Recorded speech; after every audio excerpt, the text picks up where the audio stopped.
আত-তাইবুনাল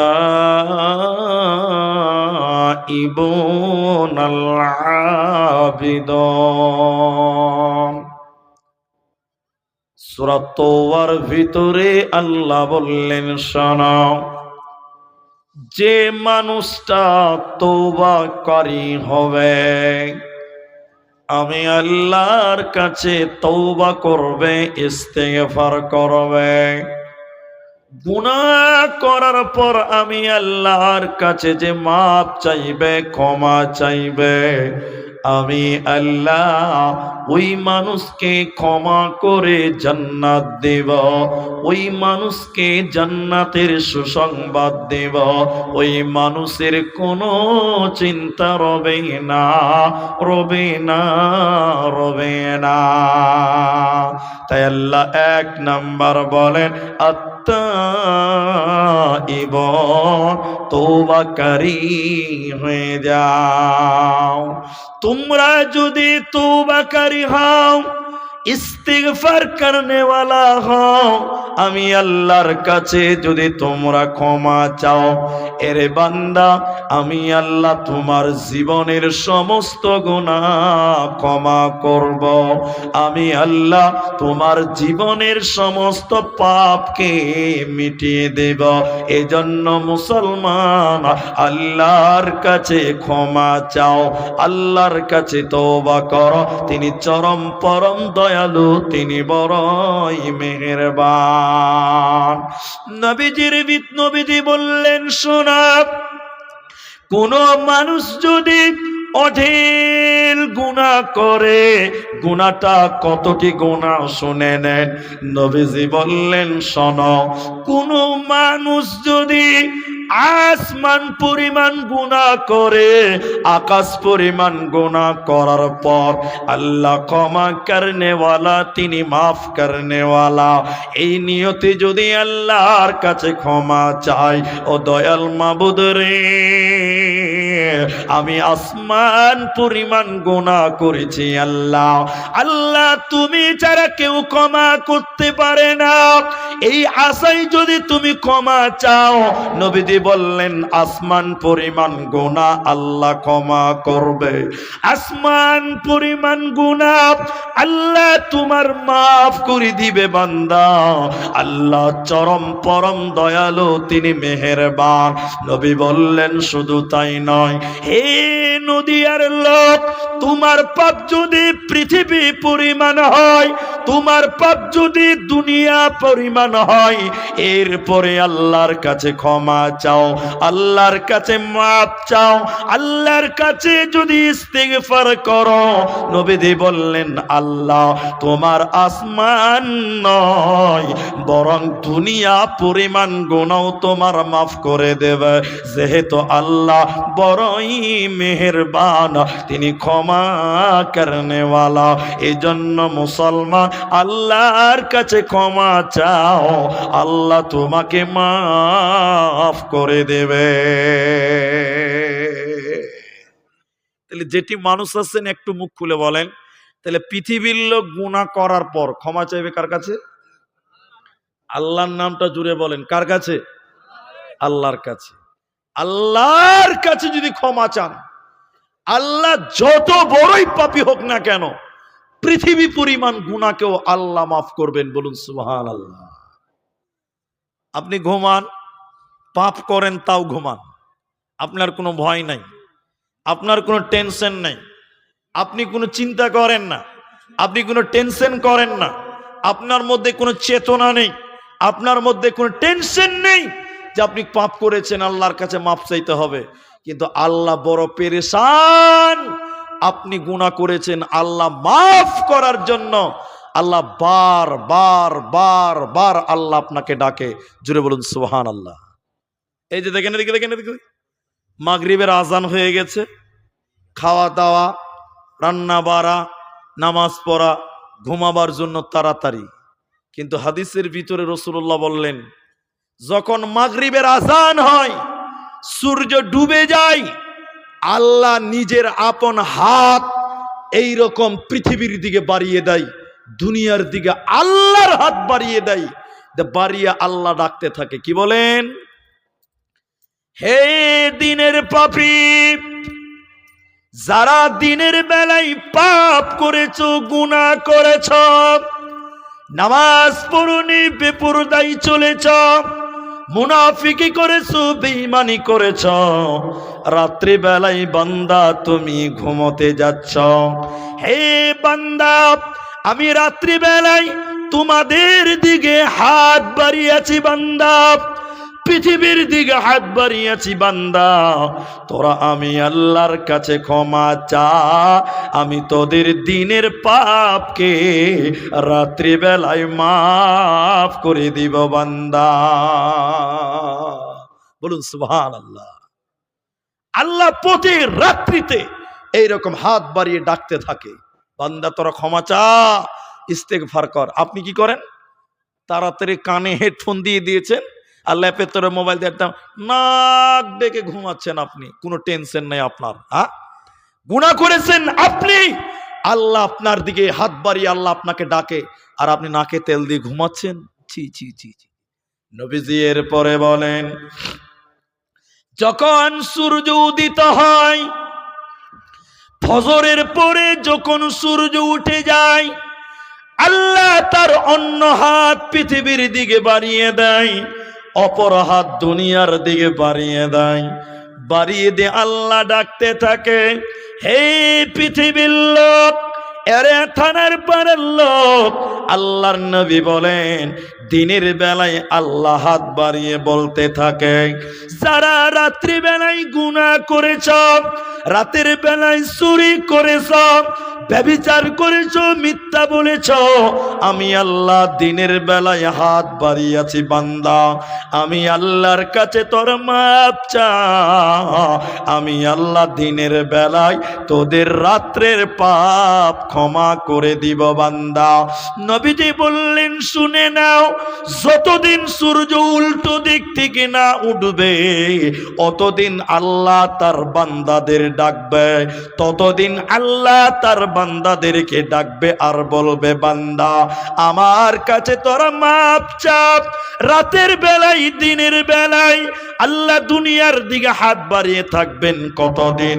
কিয়ামতের আগে সূর্য উল্টো দিক থেকে না ওঠা পর্যন্ত আল্লাহ তার বান্দাদেরকে দেখছে আর বলছে, তোরা আমার কাছে ক্ষমা চা, আমি তোদের জীবনের গুনাহকে মাফ করে দিব বান্দা, তোদেরকে জান্নাত দান করব বান্দা, তোদের কোনো চিন্তা রবে না, রবে না, রবে না। আল্লাহ তাবারাক ওয়া তাআলা বলেন, হে বান্দা, 8টা গুণে গুণান্বিত হও, 8টা আমল দুনিয়াতে করো। 1 নাম্বার, আল্লাহর কাছে তওবা করো, আল্লাহর কাছে ক্ষমা চাও, আল্লাহ তোমাকে মাফ করে দিবে বান্দা, কোনো চিন্তা রবে না।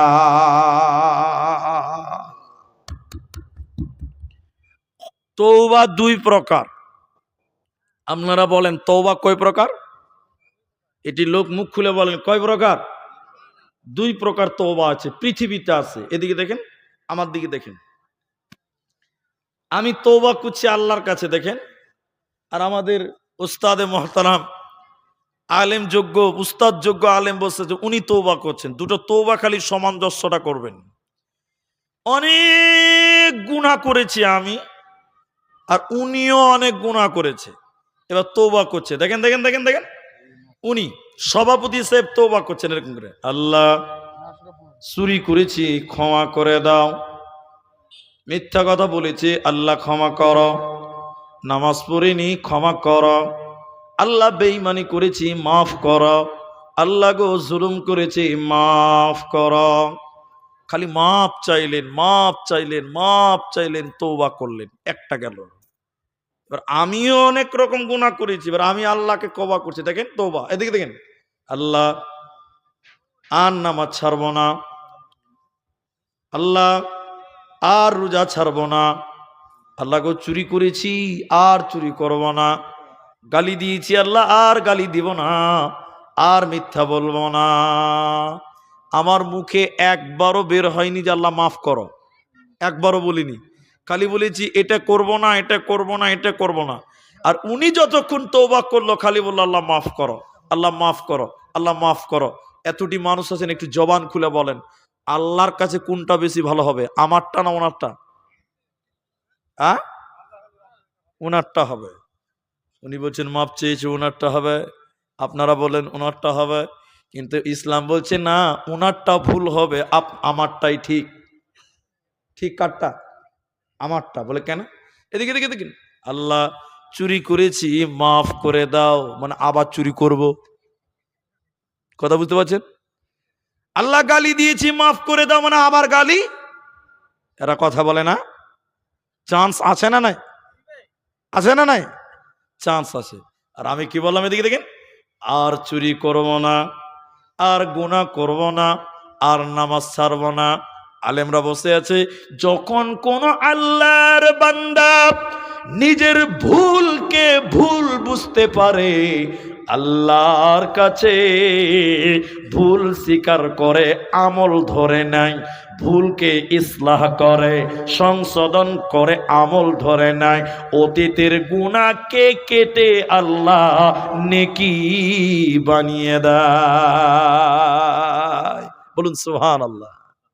এই জন্য আল্লাহ কোরআনে বলেন তুবু ইলাল্লাহ, তোমরা আল্লাহর কাছে তওবা করো, খালেস নিয়তে তওবা করো।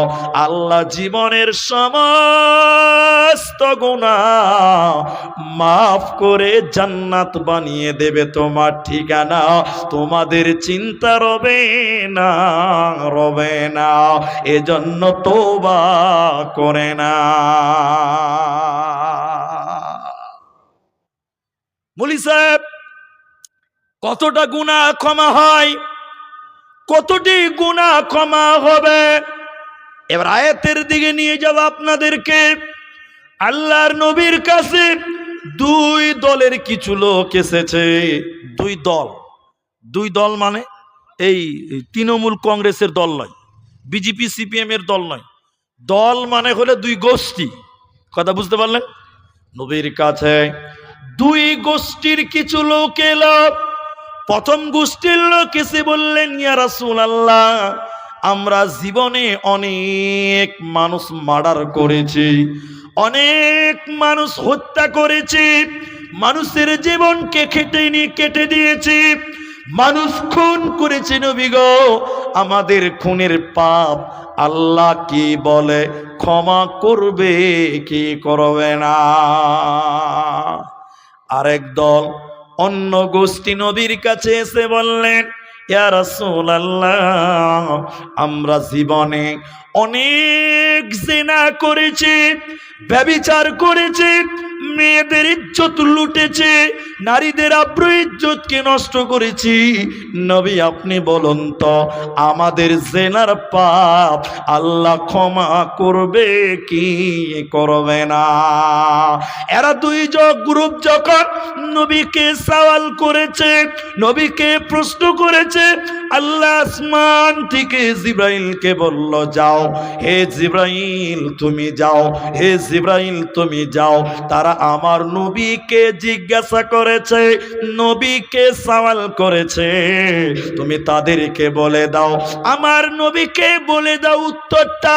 আল্লাহ কোরআনে আয়াত নাজিল করলেন, জিবরাইল এসে নবীকে বললেন, নবী তাদেরকে বলুন, কুল ইয়া ইবাদিয়াল্লাযীনা আসরাফু আলা আনফুসিহিম, হে নবী তুমি তাদেরকে বলে দাও যারা আপনাকে সওয়াল করেছে, আপনাকে জিজ্ঞাসা করেছে, প্রশ্ন করেছে, পাপ সম্পর্কে বলেছে, তাদেরকে তুমি বলে দাও যারা নিজের নফসের প্রতি জুলুম করেছে, নবী তুমি তাদেরকে বলে দাও লা তাকনাতু মির রাহমাতিল্লাহ, তারা যেন আল্লাহর রহমত থেকে বঞ্চিত না হয়।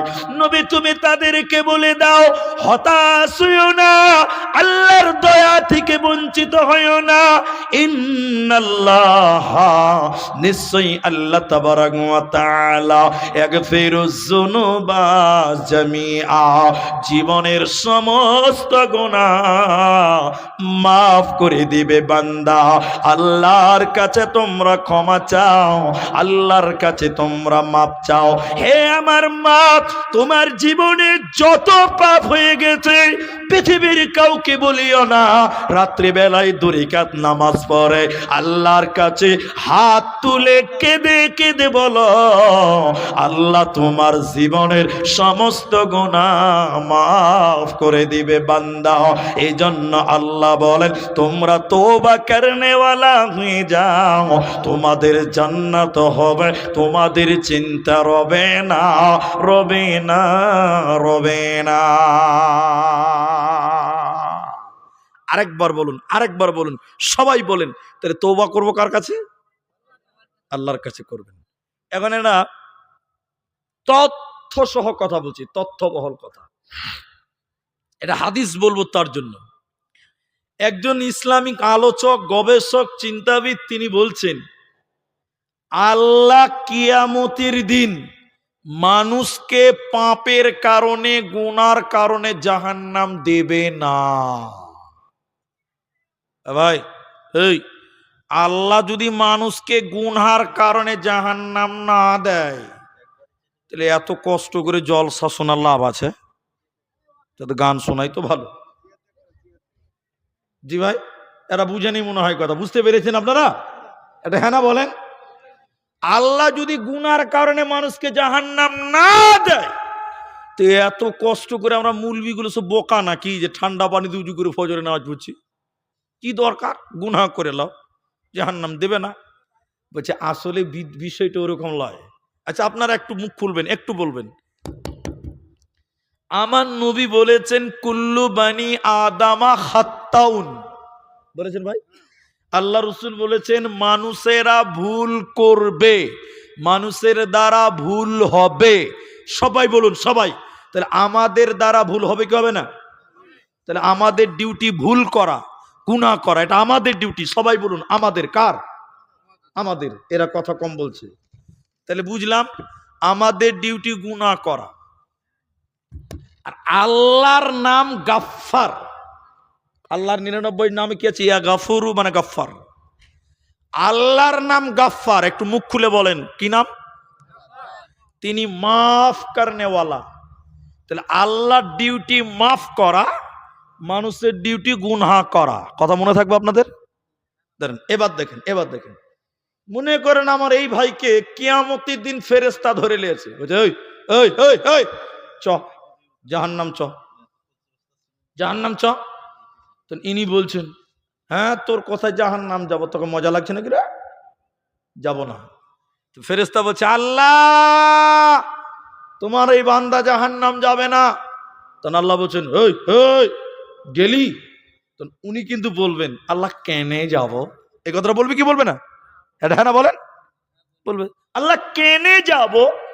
তো তখন যদি যদি যদি আল্লাহ বলে দেয় যে গুনাহ করেছিস তাই জাহান্নাম যা, তাহলে মামলা উল্টা হয়ে যাবে। বলে কেন? বলছে গুনার কারণে জাহান্নাম। তাহলে শোনো, আল্লাহ তোমার নবী বলেছেন যে আমরা গুনাহ করব, আমাদের ডিউটি গুনাহ করা। তো আমি গুনাহ করেছি মানে ঠিক কাজ করেছি।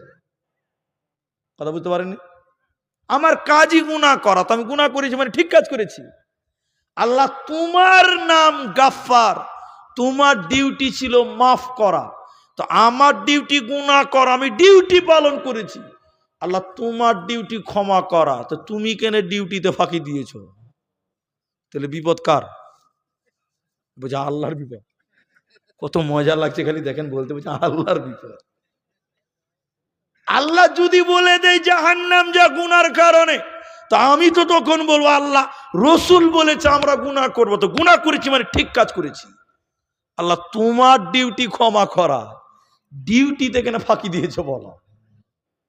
তাহলে আবার বলুন বিপদ কার? আর কেউ বলছেন এবার? আর বলে? আর কি বলা যায়? এই জন্য বললেন কিয়ামতের দিন আল্লাহ বলবে না যে গুনার কারণে জাহান্নাম যা, এই কথাটা আল্লাহ বলবে না। জাহান্নাম দেবে কেন? আল্লাহ তখন বলবে বান্দা গুনাহ করার পর আমি আল্লাহর কাছে তওবা না করার কারণে, ক্ষমা না চাওয়ার কারণে তোরা জাহান্নাম যা, গুনার কারণে নয়, গুনাহ ক্ষমা না চাওয়ার কারণে যেতে হবে। এজন্য আল্লাহর কাছে তোমরা ক্ষমা চাও, তিনি তোমাদের জীবনের গুনাহকে মাফ করবে, কোনো চিন্তা রবে না।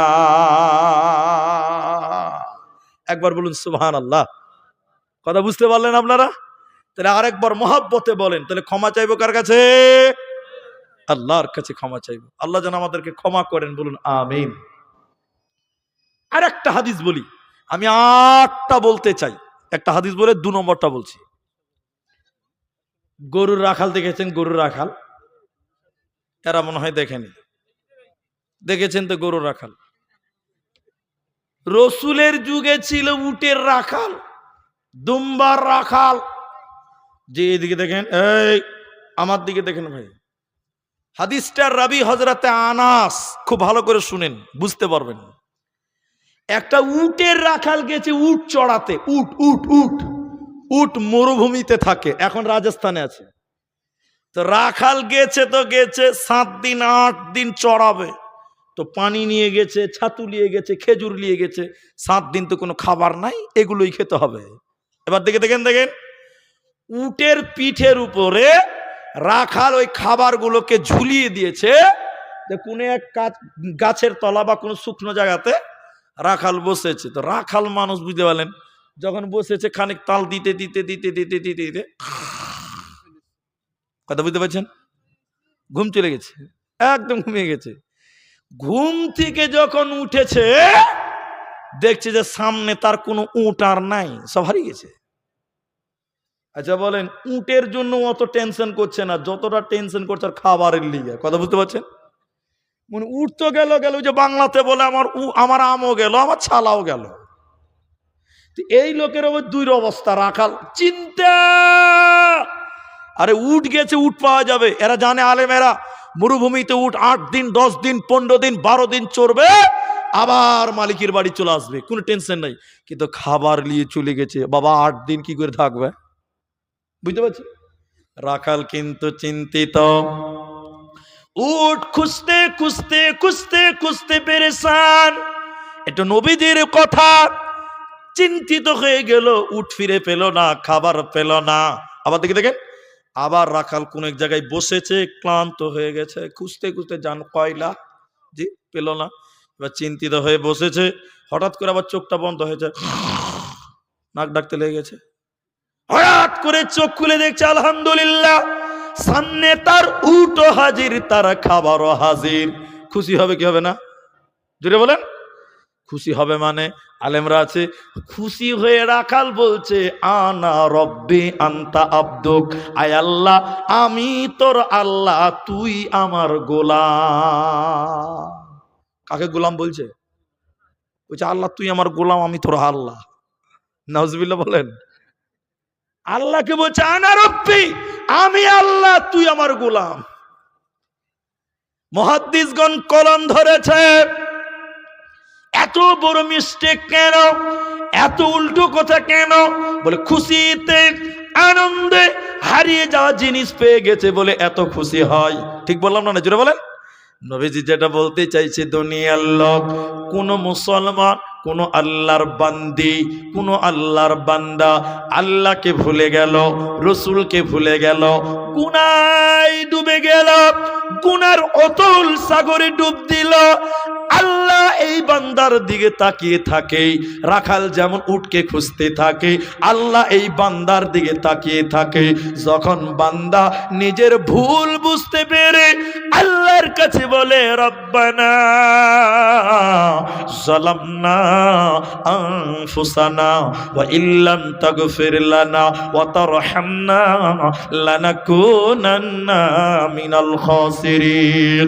নবীজি বলতে চাইছে, শোনো, হারিয়ে যাওয়া জিনিস পেয়ে রাখাল যত খুশি হয়েছে, এর চাইতেও অনেক বেশি খুশি হয় যখন মানুষ ভুল পথ থেকে আল্লাহর কাছে ক্ষমা চায়, গুনাহ থেকে বাঁচার জন্য আল্লাহর কাছে যখন মাপ চায়। এই রাখালের চাইতে আমার আল্লাহ অনেক অনেক গুণে বেশি বেশি খুশি হয়। এজন্য আল্লাহর কাছে তওবা করো, তিনি তোমাদের জান্নাতের সুসংবাদ দেবে। মুসলমান, তোমাদের চিন্তা রবে না, রবে না, রবে না।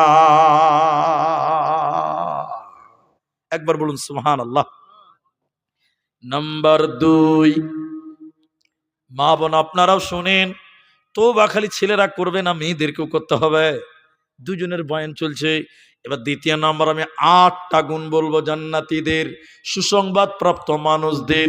দ্বিতীয় নাম্বার আল্লাহ বলেন, আল আবিদুন ইবাদতকারী হয়ে যা। একবার অনুরোধ করছি, আপনারা মুখ খুলেন, সবাই বলেন ইবাদত করব কার? এতটি লোক জোরে বলুন, ইবাদত করব কার? আল্লাহ। এবার দেখেন হুজুর ইবাদত কাকে বলে? এদিকে দেখেন, এদিকে দেখেন। মানুষের পা থেকে মাথা পর্যন্ত গোটা বডি দিয়েই করবে ইবাদত। কথা বুঝতে পারলেন? আর মুমিনের টোটাল জিন্দেগিটাই হবে ইবাদত। মুড়ি সাহেব বুঝতে পারলাম না, এবার আপনাকে বুঝাবো, একটু ধৈর্য ধরেন। একজন মুমিন ঘুমাবে, ওটা হবে ইবাদত। একজন মুমিন রাস্তায় হাঁটবে, ওটা হবে ইবাদত। একজন মুমিন পায়খানা ঘরে যাবে, বাথরুমে, ওটাও হবে ইবাদত। একবার বলুন সুবহানাল্লাহ। আপনি বলছেন এটা কেমন কথা? এই বাবু চুপচাপ, কেমন কথা বুঝে? বাথরুমে যাবে, এটাও ইবাদত? বলে হ্যাঁ। বুঝি এই কথা তো মুলবিরা কোনদিন বলে না। বলে বুঝতে পারেন না। বাথরুমে গেলে ইবাদত হয়? বলে হ্যাঁ হয়। দেখেন আমার দিকে দেখেন, খুব অ্যাটেনশন। বাথরুমে যাবেন, এদিকে দেখেন, প্রথমে দোয়া বলবেন। কি বলবেন? দোয়া বলুন, দোয়া। প্রথমে বাঁ পা দিবেন। কোন পা? বাম পা দিবেন। ভেতরে যাবেন, প্রয়োজনীয় কাজ সেরে নেবেন। মুখে কোনো কথা বলা, বলেন, মোবাইল দেখছে, মোবাইলে ফোনে কথা বলছে, বাথরুমে বসে ঘন্টার ঘন্টা, এরকম কিছু মাথা মোটা আছে না নাই? বাথরুমে ফোনে গল্প করে নাই, চলবে না। এরপরে যখন বের হবেন, সর্বপ্রথম ডান পা দিবেন। কোন পা? ডান পা। তারপরে দোয়া পড়বেন। যদি রসুলের পদ্ধতিতে কেউ পায়খানা করতে যায়, ওটাও হবে ইবাদত। বলুন সুবহানাল্লাহ। এদিকে দেখেন, এদিকে দেখেন, রাস্তায় হাঁটবেন, এটা ইবাদত। কি করতে হবে উনি সাহেব? বাড়ি থেকে বের হবেন, দোয়া পড়বেন। আপনারা জানেন দোয়াগুলো, আমি বলছি না। বিসমিল্লাহি তাওয়াক্কালতু আলাল্লাহ, দোয়া জানেন তো এগুলো? বাড়ি থেকে বের হবেন, দোয়া পড়বেন। এরপরে এদিকে এদিকে ডান কাঁধে, ডান হাত দিকে চলবেন, ডান দিকে। এখন আপনি বলছেন মুলি সাহেব গন্ডগোল লেগে যাবে। নরেন্দ্র মোদী বলছে বা দিকে চলো, কি করব? এরকম আছে না? না জোরে বলেন। আমি একটা জালসাতে বলেছি, ইসলাম বলছে ডান দিকে, দেশের সংবিধান বলছে বাঁ দিকে, তো কোন দিকে যাবে? একটা বুড়া লোক বলছে, বাবজি আমি বাড়ি থেকে বার হবো না। ওই যে ঝামেলাতে আমি না, আমি বাড়িতেই থাকবো। তো জি না, এটারও সমাধান আছে, আছে না নাই? আছে। ইসলামের দৃষ্টিতে ওলামা ইকরাম সমাধান দিয়ে বলছে, দেখো বাড়ি থেকে বের হবে, দোয়া পড়ে বের হও। প্রথমে 2-1 মিনিট ডান দিকেই হাঁটো, এরপরে তুমি বাঁ দিকে চলে যাও। তাহলে ইসলামিক রীতি, ইসলামের নীতি মানা হলো, আর দেশের সংবিধান আইনকেও মানা হলো। তাহলে সামঞ্জস্য করে মিলেমিশে চলতে হবে। তাহলে এইভাবে যদি আপনি রাস্তায় চলেন, আপনি রাস্তায় চলবেন, ফেরেশতারা আমলনামায় নেকি লিখবে। বলুন সুবহানাল্লাহ। এগুলো ইবাদত। এদিকে দেখেন, এদিকে দেখেন, ঘুমাবেন, এদিকে ঘুমাবেন, প্রথমে উজু করে ঘুমাবেন। বলি স্যার আমার স্ত্রী, আমি বিয়ে করেছি মাত্র 3 বছর, উজু করে ঘুমাবো মানে? আমার তো অনেক কাজ আছে, বাচ্চা ছেলে আছে, বেশি ঘুমার কথা বলা যাবে না। তো কি করবো? উজু করে ঘুমাবো? বলে হ্যাঁ। এদিকে দেখেন, উজু করেই ঘুমাবেন। মিলন হবে, হোক, অসুবিধা নেই, হোক। মিলন হয়ে গেছে রাত্রি 11টা বাজে, এখনো রাত আছে 8 ঘন্টা। কয় ঘন্টা আছে? বলে না কথা? 6 ঘন্টা আছে, 8 ঘন্টা আছে। বলিছে যুবক মানুষ, রাতে তো আরো 2-1 বার সুন্নত আদায় হতেও পারে। কিছু কিছু লোক আছে জানে না, শরীয়ত বুঝে না, রাতেই গোসল করে লিছে, 12টাতেই গোসল করে লিছে, আছে না? নাই, জ্ঞানের অভাব। স্ত্রী মিলন হয়ে গেছে, রাত 11টা বাজে, আপনি পেশাবখানায় যান, লজ্জাস্থান ভালো করে ধৌত করেন, উজু করে আবার ঘুমিয়ে যান, রাত্রে আবার স্ত্রীর সঙ্গে মিলন হতে এরা বলে না কথা পারে। তাহলে উজু করে ঘুমাবেন, দোয়া পড়ে ঘুমাবেন, নাস ফালাক ইখলাস পড়বেন, বিশেষ করে সূরা মুলক তেলাওয়াত করবেন। নবী বললেন কেউ যদি রাত্রে বেলায় সূরা মুলক, তাবারাকাল্লাযী বিয়াদিহিল মুলক, এই সূরা পড়ে, বিশ্ব নবী বলছেন এই লোকটা মরলে কবরে তার কোনো আযাব হবে না। বলুন সুবহানাল্লাহ। তাহলে সূরা মুলক তেলাওয়াত করবেন, ডান কাঁধে ঘুমাবেন, আপনি ঘুমিয়ে নাক ডাকবেন, ফেরেশতারা আমলনামায় নেকি লিখবে, নেকি লিখবে, নেকি লিখবে। বলুন সুবহানাল্লাহ। তাহলে ইবাদত করব, প্রতিটা ক্ষেত্রে ইবাদত আছে, আমরা বুঝি না তাই। খালি নামাজ, রোজা, হজ, যাকাত, দান এগুলো ইবাদত না, মুমিনের টোটাল জিন্দেগিটাই হবে ইবাদত। আরেকবার বলুন সুবহানাল্লাহ, বলুন আলহামদুলিল্লাহ। আল্লাহ তাবারাক ওয়া তাআলা, আমি লম্বা নয়, 3 নাম্বারটা আপনাদেরকে বলি, জান্নাতি লোক কারা? আল্লাহ কোরআনে বললেন আল হামিদুন, প্রশংসা করনেওয়ালা যারা হবে, যারা আল্লাহর প্রশংসা করে, আল্লাহর শুকরিয়া আদায় করে, আল্লাহ তাদেরকে জান্নাতের সুসংবাদ দেবে, ওদের কোনো চিন্তা রবে না, রবে না, রবে না। এখানে যতগুলো মানুষ আছেন একবার বলেন মহব্বতে প্রশংসা করে আলহামদুলিল্লাহ। বলুন আলহামদুলিল্লাহ। প্রশংসা করবো কার? এদিকে হাত বাড়ান, এদিকে দেখেন, এদিকে আমার দিকে, ভাইয়ের আমার দিকে হাত বাড়ান। আসসালামু আলাইকুম ভাই, কেমন আছেন? আছি মোটামুটি। এই মোটামুটির লোক আপনার এলাকায় আছে ভাই? জোরে বলেন। নাই, আপনার দিকে নাই, বহুত মানুষ আছে। আসসালামু আলাইকুম চাচা, কেমন আছেন? আছি মোটা। মরবে, মরবে, কনফার্ম মরবে। তুমি যেমনই আছো সর্বপ্রথম জবানে বলবে, সবাই বলুন আলহামদুলিল্লাহ। প্রশংসা কার? আল্লাহর। মনে শান্তি নাই, হাসি মোটামুটি, ছি ছি ছি। তুমি যদি আল্লাহর প্রশংসা করো, আল্লাহ তোমাকে জান্নাত দিবে। বলুন সুবহানাল্লাহ। আল্লাহর প্রশংসা করবেন, আল্লাহ আপনার সচ্ছলতা দূর করবে, আল্লাহ আপনার অভাব অনটন দূর করে, আল্লাহ আপনার পরিবারের সুখ শান্তি দান করবে, বরকত দিবে। বলুন আলহামদুলিল্লাহ। কি বুঝলেন আপনি? বুঝতে পারলেন না? এবার আমি দেখেন, একটা রেল লাইন, ট্রেন চলে না। আচ্ছা, রেল লাইন আছে আপনাদের করিমপুর নদিয়াতে? এদিকে নাই। আচ্ছা, রেল চেপেছেন কোনোদিন আপনারা? রেল লাইন দেখেছেন? লোহা না প্লাস্টিক? লোহা। এদিকে দেখেন, অনেকে বিরক্ত লাগবে, উদাহরণ দিয়ে বুঝতে সুবিধা হবে তাই। দেখেন, একটা ফকির স্টেশনে ভিক্ষা করছে, দেবাপ দেবাপ, যার মন দিচ্ছে যেতে, দেয় না, কেউ কেউ দেয় না, ওর কোনো বাড়ি ঘর নাই। ওই রেল লাইনে দেখবেন অনেক রেল লাইন অচল হয়ে গেছে, আর রেল যায় না, আছে না ভাই? অচল রেল লাইনে ফকির বালিশ বানিয়েছে, রেল লাইনে শুয়ে আছে আর কাঁদছে, আর আল্লাহর বিরুদ্ধে বলছে যে আল্লাহ, আমি কি পাপ করেছিলাম, তুমি আমাকে একটা তিরপালের ঘর দাও নাই? আর বড় লোকেরা কি ভালো কাজ করেছিল, ওদেরকে 5 তলা বিল্ডিং এ রেখেছো। আল্লাহ, তোমার ইনসাফ ঠিক নাই, তুমি বেইনসাফি। বলুন নাউজুবিল্লাহ। কার বিরুদ্ধে বলছে? বলুন আল্লাহর বিরুদ্ধে। বেচারা কানতে কানতে ঘুমিয়ে গেছে রেল লাইনে, রাত 1:30 বেজে গেছে। এমন ভূমিকম্প, ভূমিকম্পর কারণে রেল লাইন থরথর করে হিলছে।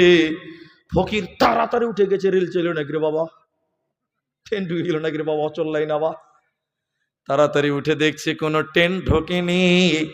এত জোরে ভূমিকম্প, এই এলাকার 5 তলা, এই এলাকার 4 তলা, 5 তলা বিল্ডিং গুলো ভূমিকম্পর কারণে বুজবুজ করে মাটির তলে ঢুকছে।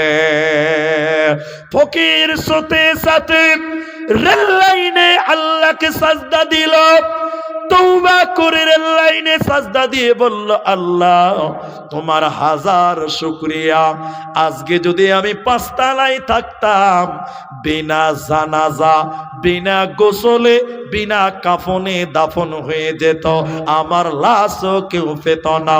আল্লাহ রেল লাইনে রেখেছো, তোমার হাজার শুকরিয়া। হে মুসলমান শুনে নাও, হে নবীনগঞ্জের মুসলমান, পাঁচতলায় থাকো চাই বাসতলায় থাকো, পাঁচতলায় থাকো চাই গাছতলায় থাকো, যেখানেই থাকো না কেন আল্লাহর শুকরিয়া আদায় করো মুসলমান।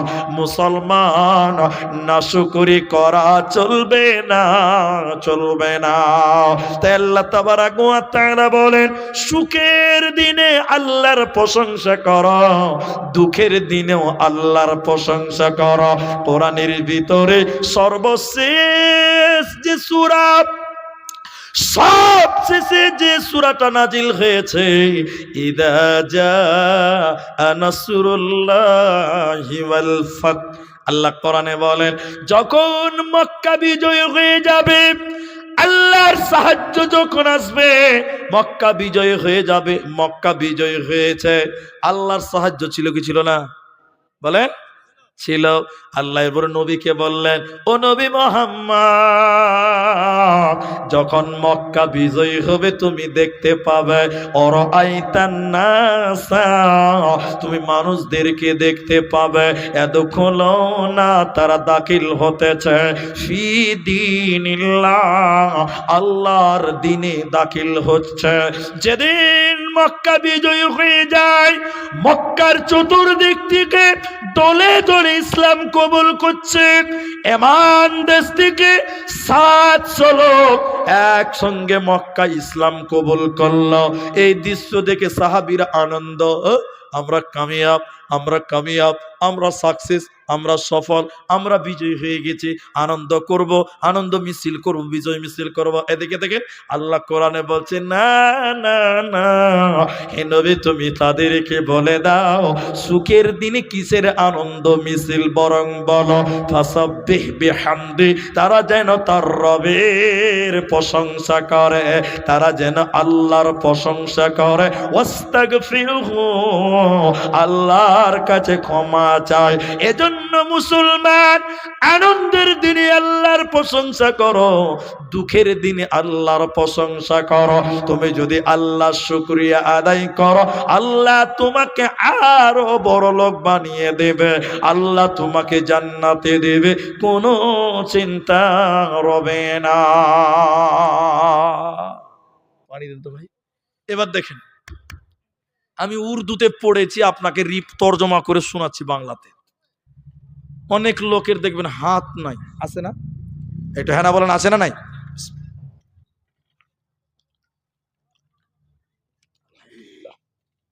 অনেক লোকের পা নাই, এরকম লোক আছেন আপনাদের দিকে? দেখেন, আল্লাহর কসম আপনার ঈমান বাড়বে, আমার বিশ্বাস আপনার ঈমান বাড়বে। কি আছে? একটা লোকের স্যান্ডেল নাই, পা নাই বলিনি, স্যান্ডেল নাই, কি নাই? তা আল্লাহকে জুতা নাই, আল্লাহকে গালি দিচ্ছে। কি বলছে জানেন? আল্লাহ, মানুষকে তুমি 4 জোড়া 5 জোড়া করে স্যান্ডেল দিয়েছো, আর তুমি এত গরিব, আমাকে বানালে আল্লাহ, আমার একটাও জুতা নাই, তোমার ইনসাফ ঠিক নাই, তুমি বেইনসাফি। একবার বলুন নাউজুবিল্লাহ। এই বলে লোকটা রাস্তা দিয়ে হাঁটছে, যেতে যেতে যেতে যেতে সামনে দেখছে একটা লোকের কোমর থেকে গোটা পাটাই নাই, গড়াগড়ি দিতে দিতে ভিক্ষা করছে। এই যার স্যান্ডেল নাই, ও খালি স্যান্ডেল নাই বলে দুঃখ করছে, আর ওর কি নাই বললাম? দুটো পা নাই, দুটো পা নাই। লোকটা দেখে চিৎকার মেরে কাঁদতে কাঁদতে সাজদা দিয়েছে রাস্তাতে, আর বলছে, আল্লাহ আমার ভুল হয়ে গেছে, আমার কোনো অভিযোগ নাই, আল্লাহ আমার স্যান্ডেল নাই তো কি হয়েছে, আল্লাহ ওই লোকের তো দুটো পা নাই, আমার তো দুটো পা আছে, আলহামদুলিল্লাহ। বলুন আলহামদুলিল্লাহ। আল্লাহ আপনাকে যেভাবে রেখেছে ভালো রেখেছে, আপনার চাইতে কত খারাপ, আপনার চাইতে কত অভাব আল্লাহর জমিনে মানুষের আছে, কি বলছেন নাই? এই জন্য তুমি যেমন আছো সর্ব অবস্থায় প্রশংসা করো আল্লাহর। একবার জোরে মহাব্বতে বলুন আলহামদুলিল্লাহ। জীবনে এই সংকীর্ণতা করবেন না যে আল্লাহ আমার চাস্তো ভাই 3টা গাড়ি আছে আমার একটাও নাই, এ কথা কোনোদিন বলবেন না। বরং আল্লাহকে বলবেন, আল্লাহ আমার মোটর সাইকেল আছে, অনেকের তো সাইকেলই নাই, আমি ওর চাইতে ভালো আছি, আলহামদুলিল্লাহ। তুমি তার দিকে দেখো যে তোমার চাইতে দুর্বল, তার দিকে দেখো। তুমি তার দিকে দেখিও না যে তোমার চাইতে সবল, তার দিকে তুমি দেখবে না। তাই তোমার ভিতরে সংকীর্ণতা, তোমার ভিতরে নাশুকরিকতা আসবে। এই জন্য আমরা আমাদের তলের শ্রেণীর লোকদেরকে দেখবো, বলুন ইনশাআল্লাহ। আর আল্লাহর প্রশংসা করবো, জোরে বলুন ইনশাআল্লাহ। এই তফসিরটা খালি শোনেন, আমি 4 নাম্বারটা বলবো। তফসির কি? একটা লোক আল্লাহ রসুলের কাছে এসে, এদিকে দেখেন হুজুর এটা দোয়া করে দেন। একটা মুসলমানের কাছে কি চাইবে? দোয়া। আমি জালসা করে নামবো, অনেক লোক এসে মুসাফা করে বলবো মনি সাহেব একটু দোয়া করবেন, আমার ছেলেটার জন্য দোয়া করবেন, আমার ছেলে এইচএস দিবে, আমার ছেলে মাধ্যমিক দিবে, একটু দোয়া করবেন। তো দোয়া চাইতে পারে কি পারে না বলেন? পারে। মুমিনের কাছে আর আছে কি দোয়া ছাড়া? জি, এদিকে দেখেন রসুলের কাছে দোয়া করতে চাইছে, বলছে হুজুর এটা দোয়া করেন। তা আল্লাহ রসুল বলছে কি দোয়া করবো? বলছে হুজুর আপনি দোয়া করে দেন আমি যেন রাতারাতি বড় লোক হয়ে যাই। ও শখ কত যে বড় লোক হবে, শখ কত? আল্লাহ রসুল বলছে এই এই এই এই জিনিস ভালো লয়, অন্য কিছু চাও। তার মানে কি হারাম? না, হারাম না। ভালো নয় আর হারাম দুটো এক নয়, জায়েজ কিন্তু ভালো। এরা বলে না ভালো নয়। কেন ভালো নয়? মাল ইমানদারকে বেঈমান বানিয়ে দেয়। ঠিক বললাম না? জোরে বলেন। লোকটা বলছে না হুজুর আমাকে এটাই লাগবে, তো বারবার দোয়া করছে, আমি লম্বা করতে পারছি না। এবার নবী দোয়া করছেন, দেখেন দেখেন আল্লাহুম্মা আকসির মাল, আল্লাহ তুমি তার মালে বরকত দাও, আল্লাহ তুমি তার কামায় বরকত দাও, আল্লাহ তাকে উটালা বানিয়ে দাও, বাগানের মালিক বানিয়ে দাও, ক্ষমতাশীল বানিয়ে দাও, চাকলের মালিক বানিয়ে দাও, আল্লাহ জমি জামাতে বরকত দাও। একটু সবাই বলেন নবী দোয়া করলে দোয়া কবুল হবে কি হবে না? যেটা বলেন হয়ে গেছে। দোয়া তো কবুল হয়ে গেছে, কারেন্টের মতন কবুল। বেশ কিছুদিন পর ওই লোকটার ফজরের নামাজ পড়তে মসজিদে আসে না। কি হলো? ফজরের সময় মসজিদে আসছে না। এবার দেখছি জোহরের টাইমে আসে না, আসরের টাইমে আসে না, মাগরিবের টাইমে আসে না।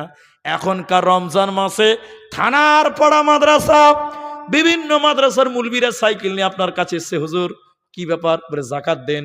জি ভাই জাকাত দেন, ওসর দেন, ফেতরা দেন। মুলবিরা আপনার বাড়িতে আসছে, কিন্তু রসুলের জামানায় নিজের জাকাত মাথায় করে যে পৌঁছাতে হতো। আল্লাহ নবী বলছে কি ব্যাপার? লোকটা অনেক বড় লোক, নামাজ পড়ে না, এখন তো জাকাত তো পর্যন্ত দিচ্ছে না, কি ব্যাপার কি ব্যাপার কি ব্যাপার? আয় আয় আয়। দুটা সাহাবীকে বলছে যাও তোমরা দুটো বস্তা নিয়ে যাও, ডালি নিয়ে যাও, ওকে গিয়ে বলো বিশ্ব নবী জাকাতের জন্য পাঠিয়েছে, নামাজ পড়ে না কেন তাকে জিজ্ঞাসা করে না। এই দুটা লোক চলে গেছে। আসসালামু আলাইকুম। কে? আমরা রসুলের সাহাবী। আয়, কথা ধরন দেন। আয়। এসেছে, বলছে ভাই এই তোমাকে তো আল্লাহ টাকা পয়সা সম্পত্তি জমিদারি তো মেলাই দিয়েছে, তো রসুল খোঁজ করছিল তোমাকে, তুমি জাকাত দাওনি, যে তোমার মালের এত এত এত তো জাকাত লাগবে। তখন এরকম জামা গুছিয়ে বলছে কে বে, কত কষ্টর কামাই জানে, হ্যাঁ চাইলেই পাওয়া যায়। এরকম কিছু মুসলমানও আছে। কি বলছেন নাই? হ্যাঁ না বলে না নাই আছে, দেবে না দেবে না। আচ্ছা যাক দিল না। এবার বলছে ভাই তুমি নামাজ পড়ো না কেন? তুমি ফজরে নাই, জোহরে নাই, আসরে নাই। তখন বলছে আমার জায়গায় তুমি একবার এসে দেখো, তুমিও থাকবে না। কি হিসাব রে বাবা? বলছে কেন তুমি যাও না? ফজরে আজান দেয় কটা? বলছে 5টা। বলে শোনো, যখন মসজিদে বলে আসসালাতু খায়রুম মিনান নাওম, 78টা কর্মচারী আছে আমার, বোঝার জন্য বলছি কতটা। যখন আজান হয় আমি একজনকে উঠাই, আরে আব্দুল জব্বার উঠ রে, আরে আব্দুল খাবির উঠ রে, ওই হবিবর, আরে গরুগুলো ছাড় রে, রে দুম্বাগুলো উঠা রে, উটগুলো ছাড় রে, এই মালগুলো রেডি কর রে, ছানিগুলো কাট রে। এ করতে করতে 9:30 বাজে, নামাজ পড়তে পারি না। বলেন মাল ভালো না খারাপ? রসুল আগেই বলেছে এই জিনিস ভালো নয়, নবীজি বলেছে। এরপরে বলতে লাগলেন এবার বড় আফসোস, ছিলে কোথায়, এলে কোথায়, যাবে কোথা। মিলিয়ে দেখবেন, অন্তর দিয়ে ভাবেন, ছিলে কোথা, নবীজির কাছে ছিলা, এলে কোথা, আজকে যাকাত নাই, নামাজ নাই, এসেছো কোথা, যাবে কোথা, মানে আবার জাহান্নাম তৈরি আছে। কিন্তু ইসলাম বলছে না না না, যখন আল্লাহ তোমাকে বড় লোক বানিয়েছে, বেশি বেশি করে দান করো, বেশি বেশি সাজদা করো, বেশি বেশি প্রশংসা করো, আল্লাহ তোমাকে আরো বড় লোক বানিয়ে দেবে। তুমি যদি না শুকরে করো, আল্লাহ তোমাকে ধ্বংস করবে, আর মরার পর আল্লাহ জান্নাত দেবে না, পাবি না, মিলবে না। এই জন্য আল্লাহ বলেন আত্তাইবুনাল আবিদুনাল হামিদুন, তোমরা প্রশংসাকারী হয়ে যাও। আমি একটা কথা আর বলবো, আপনার কি কষ্ট হয়েছে ভাই? দেখেন এবার দেখেন, দেখেন আমার দিকে দেখেন, আপনারা ফেরেশতা দেখেছেন? দেখেন নিজে দেখেননি, কেউ দেখেননি, যাক আমি দেখাবো আপনাকে। দেখেন, একটা লোকের মাথা হাই স্কুলের মাঠ হয়ে গেছে, হাই স্কুলের মাঠ বুঝেন তো, টাক পড়ে গেছে, টাক, কোনো চুল নাই, এরকম লোক আছে না ভাই? দুঃখ নেবেন না, অনেকেরই আছে, বহুতেরই আছে, কম বেশ চুল নাই মাথায়। তো একটা হাজি মাঝখানে একটা আরেকটা কথা বলে, আপনাদের এই এটা নদীয়ার পাশে মুর্শিদাবাদ আছে না, ফারাক্কাতে বুঝলেন, একটা মেয়ে ছেলে একটা বাচ্চাকে কোলে নিয়ে উঠেছে, ভালো করে বুঝেন। তো মেয়েটা সিট পায়নি, সিট পায়নি, তো সিটে একজন বসে আছে, ওর মাথায় কোনো চুল নাই, টাকলা, বুঝতে পারছেন কিনা? তো মেয়েটা বাচ্চা ছেলেটাকে কুলে নিয়ে এই লোকটা টাকলার পার্শ্বে এসে দাঁড়িয়ে আছে, আর ওই চ্যাংরাটা বাচ্চাটা কত বদমাস, ওর মায়ের কোল থেকে পা খানটাকে লম্বা করে বাড়িয়ে ওর চান্দিদের করে ঘষছে, আর বলছে মাকে দেখতো লোকটা কেমন করে চুল কেটেছে, সব দিকে রেখে দিয়েছে, মাঝখানটি কেটেলে। আচ্ছা বলেন লোকটা রাখবে কি রাখবে না? তো মেয়ে ছেলে তো আরো রেগে গেছে, তুমি বাচ্চা ছেলেকে ধমক দেওয়া মানে জানো না তুমি বাচ্চা ফেরেশতা, ফেরেশতা বাচ্চা ফেরেশতা তুমি জানো না? ওরে তো মুলবি সাহেবের বেটা দেখালাম। তো বাচ্চা ছেলে আবার খানিকক্ষণ পর পর পা খানটা ওই টাকলার মাথা ধরে করে ঘষতে বলছে মাকে দেখতো লোকটা কেমন করে চুল কেটেছে। তো এই কোন বদমাস বলেন? তো অনেকেই বলে যে বাচ্চা ছেলেই ফেরেশতা, বলে বলে কি বলে না? তা আসলেই কি বাচ্চা ফেরেশতা? না, এরকম কোনো কথা শরীয়তে নাই। বাচ্চাদের গুনাহ কম, মাসুম বলেন, কিন্তু ফেরেশতা বলা এর অধিকার তো ইসলাম কাউকে দেয়নি। আপনি আমাকে ফেরেশতা বলতে পারবেন? অধিকার দিয়েছে কে? দিয়েছে আপনাকে? দেয়নি। ওইটা বলার জন্য এটুকু বললাম আর কি। তা শোনেন, একটা লোকের মাথায় চুল নেই, একদিন ফেরেশতা এসছে ওর কাছে, এটা হাদিসের কথা, যে ভাই তুমি কি চাও, তোমার জীবনে কিছু চাওয়া পাওয়া বলো। বলছে ভাই আমার মাথা তো হাই স্কুলের মাঠ, কোনো চুল টুল নাই, তা আল্লাহ যদি আমাকে চুল দিত তো খুব ভালো লাগতো ভাই, আমি কিন্তু খুব শর্ট করছি ভাই, আমার দিকে দেখেন। তো ফেরেশতা দোয়া করলেন, আল্লাহ ওকে চুল দিয়ে দিল। বলুন একবার আলহামদুলিল্লাহ। এরপরে বলছে আর কিছু তোমার দরকার আছে, তো ওকে উট দিল বা উটের বাচ্চা দিল, আমি শর্টে বলছি। আর একজনের চর্মরোগ, স্কিনের সমস্যা, ওকে ফেরেশতা এসে বলছে ভাই তোমার কিছু দরকার, ওই যে শরীরের চামড়ার সমস্যা যদি ভালো হয়ে যেত শান্তি পেতাম, ওকে ভালো করে দেওয়া হলো। বুঝতে পারছেন? তুমি কিছু চাও, এই যা দিবে আল্লাহ। ওকে গরু গাই দিল বা গায়ের বাচ্চা দিয়েছে, তাহলে কজন হলো ভাই? আরেকজন অন্ধ, চোখে দেখতে পাই না, চোখে দেখতে পাই না, এর কাছে এসে বলছে ভাই তোমার কি সমস্যা? বলছে আমি ভাই চোখে দেখতে পাই না, তুমি চোখ চাও? বলে আল্লাহ যদি দেয় তো কত ভালো হয়, আল্লাহ নিয়ামত দেখবো, সৌন্দর্য দেখবো। ওকে চোখ দেওয়া হলো। তুমি কিছু আর নেবে? ওকে গরুর বাচ্চা দিল, ছাগলের বাচ্চা দিল। তো তিনটা হলো, হ্যাঁ গরু গেল, উট গেল, ছাগলের বাচ্চা দিল, তিনটা হয়ে গেল। বেশ অনেক দিন পর এই যে উটওয়ালা, যার হাই স্কুলের মাঠ ছিল, ওর কাছে এসছে একটা ফকির এসছে। কে এসছে বললাম? বলেন না গো, ফকির। আসলে কিন্তু ফকির লয়, খানিক্ষণ পরে বাসবেন, ই ফেরেশতা। ফকির এসে বলছে আসসালামু আলাইকুম ভাই, আমি খুব গরিব মানুষ, মুসাফির মানুষ, টাকা পয়সা নাই, তুমি যদি একটা উটের বাচ্চা আমাকে দাও, আমি বিক্রি করে বাড়ি চলে যাবো। দেখে দেখে দেখে বাপের জমিদারি নাকি বা চাইলেই পাওয়া যায়। কিছু বড় লোক আছে ফকির দেখতে পারে না, ঠিক কিনা? হ্যাঁ না বলেন? ও অস্তিত্ব ভুলে গেছে, দিল না। ফকির গেল ওই ওই লোকটার কাছে যাকে গরু দেওয়া হয়েছে, গরু। এবার গরুওয়ালাকে বলেছে, ভাই আমি গরিব মানুষ, মুসাফির, হারিয়ে গেছি, টাকা পয়সা নাই, ভিখারি, তুমি যদি একটা গরুর বাচ্চা আমাকে দিতে ভাই, বিক্রি করে বাড়ি চলে যেত। হ্যাঁ, চাইলেই পাওয়া যায়? জমিদারি পড়ে আছে নাকি? তা আবার চাইছে যে 10-5 টাকা না একটা গরু চাইছে, ভাগো। দিল না। এবার ওই যে ছাগলওয়ালা, এর কাছে ওই ফকির যে বলছে, ভাই আসসালামু আলাইকুম, আমি খুব গরিব মানুষ, হারিয়ে গেছি, ফকির মানুষ, আমাকে একটা ছাগলের বাচ্চা দাও ভাই, আমি বিক্রি করে বাড়ি চলে যাব, আল্লাহ তোমাকে বরকত দিবে। তখন ফকির কথা শুনে ওই ছাগলওয়ালা বলছে, ভাই আমার তো কিছুই ছিল না গো, আল্লাহ আমাকে দিয়েছে, আলহামদুলিল্লাহ। তোমার একটার জায়গায় দুটো লাগে, দুটোর জায়গায় চারটা লাগে, যটা লাগবে তুমি নিয়ে নাও, এটা আল্লাহ দিয়েছে আমাকে। তখন লোকটা বলল, ফকির বন্ধুরে, আমি কোনো ফকির নয়।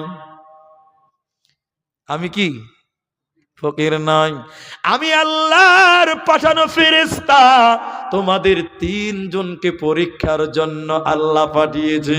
ওরা দুজন নাকাম, আবার তাদের টাকলা, আবার তাদের চর্মরোগ, তাদের মাল সম্পত্তি আল্লাহ কেড়ে নেবেন। আর এই লোকে আল্লাহর শুকরিয়া আদায় করেছে, এর জন্য আল্লাহ আরো বড় লোক বানিয়ে দিল। এজন্য মুসলমান শোনো, তুমি যে অবস্থায় আছো, ধনী আছো, আল্লাহকে ভুলে গিয়েও না। বেশি বেশি দান করো, বেশি বেশি দোয়া করো, বেশি বেশি শুকরিয়া আদায় করো, বেশি বেশি সাজদা করো, আল্লাহ তোমার নিয়ামত আরো বাড়িয়ে দেবে। এই জন্য 3 নাম্বার, প্রশংসা করনেওয়ালা হয়ে যাও। তওবা করব আল্লাহর কাছে, ইবাদত করব আল্লাহর, প্রশংসা করব আল্লাহর, আল্লাহ তাবারক ওয়া তাআলা। 4 নাম্বার বলেন, আস-সাইহুন, রোজাদার হয়ে যাও। মুসলমান বেরোজাদার জান্নাত যাবে না, পাবে না। হে আমার মা, অন্তরের দৃষ্টিটা খুলে আমার কথাটা শুনেন। নবীজি জাহান্নাম দেখছিলেন, 2 জন ফেরেশতা নবীকে জাহান্নাম দেখাচ্ছেন। এদিকে দেখেন, আমার দিকে কানটা খোলেন, নবীজি জাহান্নাম দেখছেন, ফেরেশতারা দেখাচ্ছেন। হঠাৎ করে নবী দেখলেন জাহান্নামের ভিতরে কিছু মানুষের পা গুলোকে আকাশের দিকে বাঁধা আছে, আর মাথা মুখমণ্ডল মাটির দিকে ঝুলছে। পা গুলোকে আকাশের দিকে, মাথা মুখমণ্ডল মাটির দিকে ঝুলছে। উল্টো করে ঝোলার কারণে নবী দেখলেন ওদের গালগুলো, মুখগুলো ফেটে ফেটে ফেটে রক্ত পড়ে। নবীজি থাকতে না পেরে সাথে সাথে জিবরাইলকে বললেন, জিবরাইল তুমি বলো এরা কারা, মান হাউলাই, এরা কারা, কেন তাদের পা গুলোকে আকাশের দিকে বাঁধা আছে, কেন তাদের মাথা মুখমণ্ডল মাটির দিকে, কেন, এদের অপরাধ কি জিবরাইল তুমি বলো। জিবরাইল আমিন বলেন, ইয়া রাসূলুল্লাহ, ইয়া হাবিবাল্লাহ, দয়ার নবী শুনলেন এরা কারা। আল্লাহর ওই সমস্ত নাফরমান বান্দা বান্দিরা যারা রমজান মাস পেয়েছিল, রোজার মাস পেয়েছিল, সিয়ামের মাস পেয়েছিল, দিনের বেলায় ইফতারের আগে যারা ইফতার করেছিল, রোজা ছেড়ে দিয়েছিল, ফরজ রোজা রাখে না, ওই সমস্ত বেরোজাদারের দল, ওদেরকে জাহান্নামে উল্টো করে টাঙানো হবে। এরা আল্লাহর জান্নাতে যাবে না, পাবে না। রোজা রাখবো বলুন ইনশাআল্লাহ। এই কথাটা বলতে গিয়ে একটা কথা মনে আছে, তাই বলছি। আমাদের দেশে দেখবেন অনেক মুসলমান রোজা রাখে না, আছে না ভাই? এমনও বাড়ি আছে, আমি এখানকার কথা বলছি না, আমি জানি না, যেহেতু আপনারা বলেন হ্যাঁ না তাহলে বুঝবো। অনেক বাড়িতে দেখবেন রান্না করে দুপুরবেলা বাড়িতে কেউ রোজা রাখে না, এরকম বাড়ি নাই? ওই গ্রামে আবার জালসা হবে তো লিখবে ইসলামিক সমাজ। ওটা ইসলামিক সমাজ হলো? যে সমাজের 80% লোক নামাজ পড়ে না, যে সমাজের 50% লোক রোজা রাখে না, ওটা ইসলামিক সমাজ বলা যাবে? জালসাতে লিখছে যে ইসলামিক সমাজ। তোর কপালে ঝাঁটা মারা দরকার। ইসলামিক সমাজ বলছে, একজনা বলছে যে বাংলাদেশ ইসলামিক রাষ্ট্র, তোর গোষ্ঠী মারি। সবচেয়ে ভণ্ড যদি আছে তো ওই দেশে আছে। তো ওটা মুসলিম বলতে পারেন, মুসলিম বলা যাবে ইনশাআল্লাহ, কোনো অসুবিধা। কিন্তু ইসলামিক বলবেন এত সহজ ইসলাম নয়, ঠিক কিনা জোরে বলেন? তা আমি যেটা এখন বলছি শুনেন। তাহলে বলেন, আমি আপনাদেরকে যে কথাটা বলছি, এই রোজা শুধু পুরুষদের নয়, মেয়েদেরকেও। এখন মেয়েদের এই কথাটা বলবো, খুব জরুরি কথা। বাচ্চা ছেলে আছে, বুঝে নেবেন। প্রতিটা সাবালিকা মেয়েদের মাসে একবার মেন্স হয়, পিরিয়ড হয়, হায়েজ হয়। রমজান 1 মাস, রমজান ক মাস? ওখানে 4 দিন 5 দিন 7 দিন মায়েদের শরীর খারাপ হবেই, তাহলে রোজা রাখতে পারবে না। হে আমার মা, খুব গুরুত্ব দিয়ে শুনেন, এটা অত্যন্ত জরুরি। আপনার জন্য 5 দিন রোজা কিন্তু মাপ নাই। মাপ আছে? বলেন মাপ আছে? মাপ নেই। ওই মেন্স হওয়ার কারণে, পিরিয়ড হওয়ার কারণে রোজা বাকি থাকলো 5টা, 4টা, 6টা, 7টা পর্যন্ত আছে, দেখতে পাওয়া যায়। এই যে রোজা বাকি গেল, এগুলো মাফ করা হয়নি। আগামী রমজান আসার আগে 11 মাসের ভিতরে তোমাকে বাকি রোজা আদায় করতে হবে। যে মেয়েটা তার কাজা ফরজ রোজা পূর্ণ করবে না, আল্লাহর জাহান্নাম চলে যাবে। আল্লাহর জাহান্নাম যেতে হবে, জান্নাত পাবে না, পাবে না। এই জন্য আল্লাহ 4 নাম্বার বলেন, রোজাদার হয়ে যাও, রমজানের রোজা রাখো, নচেতে জান্নাত হবে না, পাবে না, পাবে না। যদি কোরআন হাদিস না মানি জীবনে, কি হবে গো মৃত্যুর পরে, কি হবে গো মতের পরে। 4 মাযহাবকে ফরজ জেনেছি, 1 মাযহাবের আমল করেছি। কোরআন হাদিসের দিকে দেখিনি তো ফিরে, কি হবে গো মৃত্যুর পরে, কি হবে গো মতের পরে। যদি কোরআন হাদিস না মানি জীবনে, কি হবে গো মৃত্যুর পরে।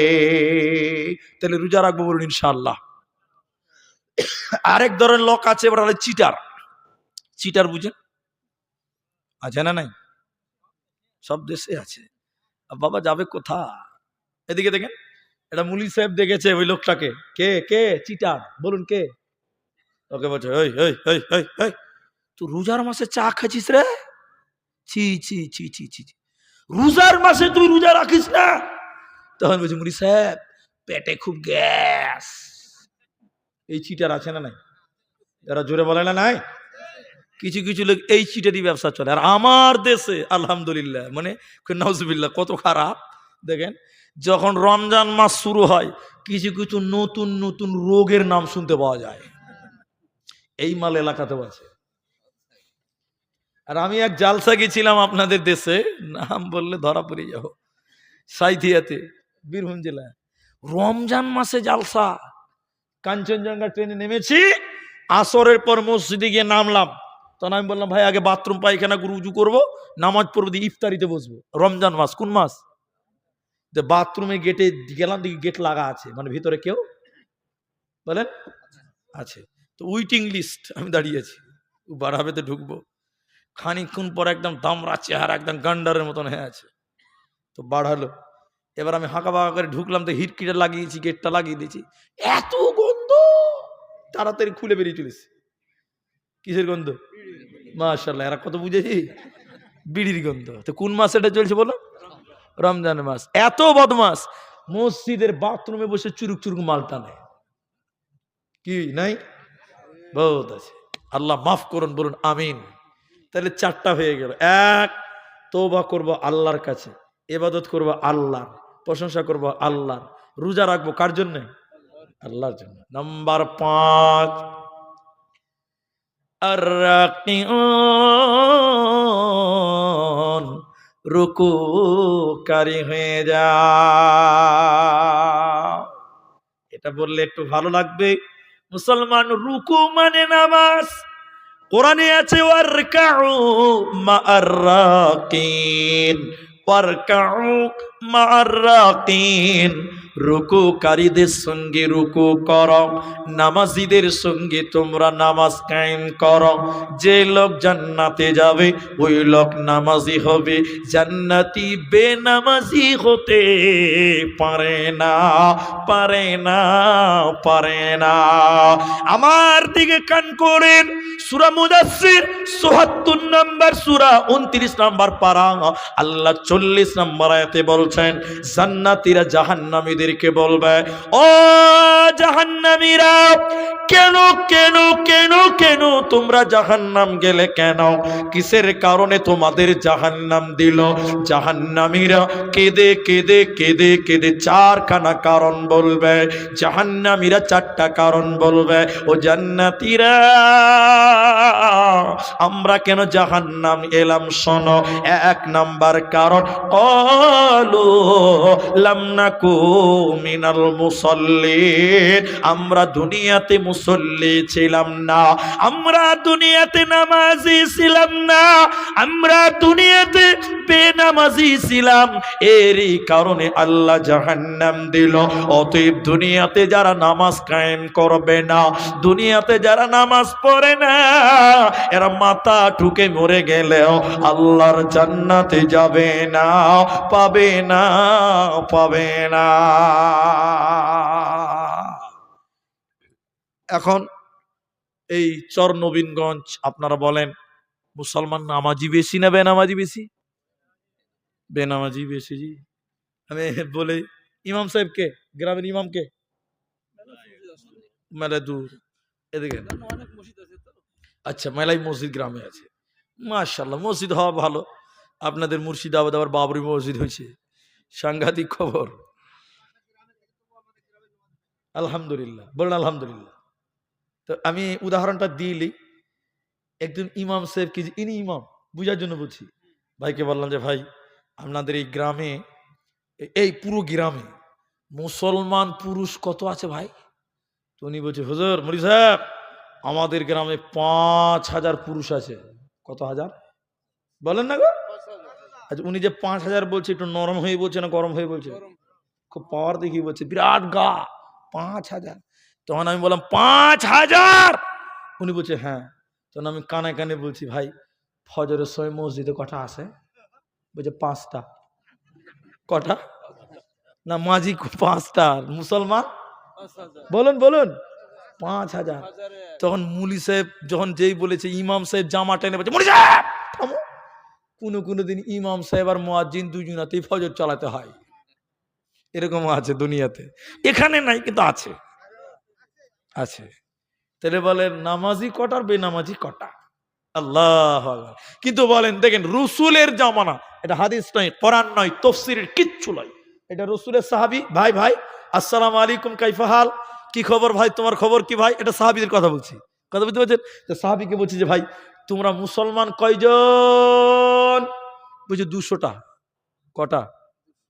এখন ওই সাহাবীকে বলছি নামাজি কটা? উত্তর কি দিবে? 200টা দিবে। বলুন সুবহানাল্লাহ। যটা মুসলমান রসুলের জামানায়, তটা মুসলমানই নামাজি। একটা রসুলের সাহাবী বলুন বেনামাজি ছিল?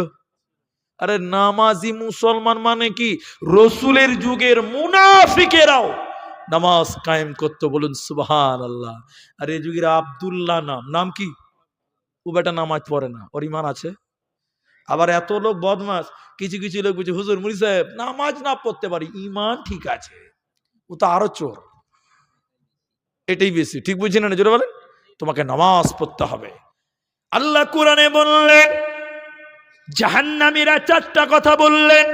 এক, ক্বালু, তারা বলে লাম নাকু মিনাল মুসাল্লিন, আমরা দুনিয়াতে মুসল্লি ছিলাম না, আমরা দুনিয়াতে নামাজি ছিলাম না, এরই কারণে আমাদেরকে জাহান্নাম দিল। অতএব নামাজ কায়েম করো, জান্নাতে যেতে গেলে নামাজ কায়েম করতে হবে। নামাজ ছাড়া, নামাজ ছাড়া, নামাজ ছাড়া পরকালে বাঁচার উপায় রবে না।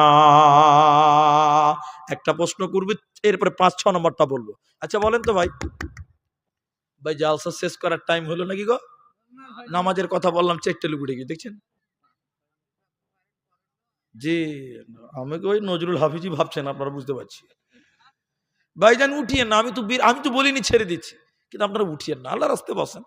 12টা বলেছেন আমার ভাই, টেনশন কিসের আছে? জি, ও 11:50, আবার 10 মিনিট মাইনাস হয়ে গেল। আলহামদুলিল্লাহ। তো আপনারা একটু আধা ঘন্টা বসেন।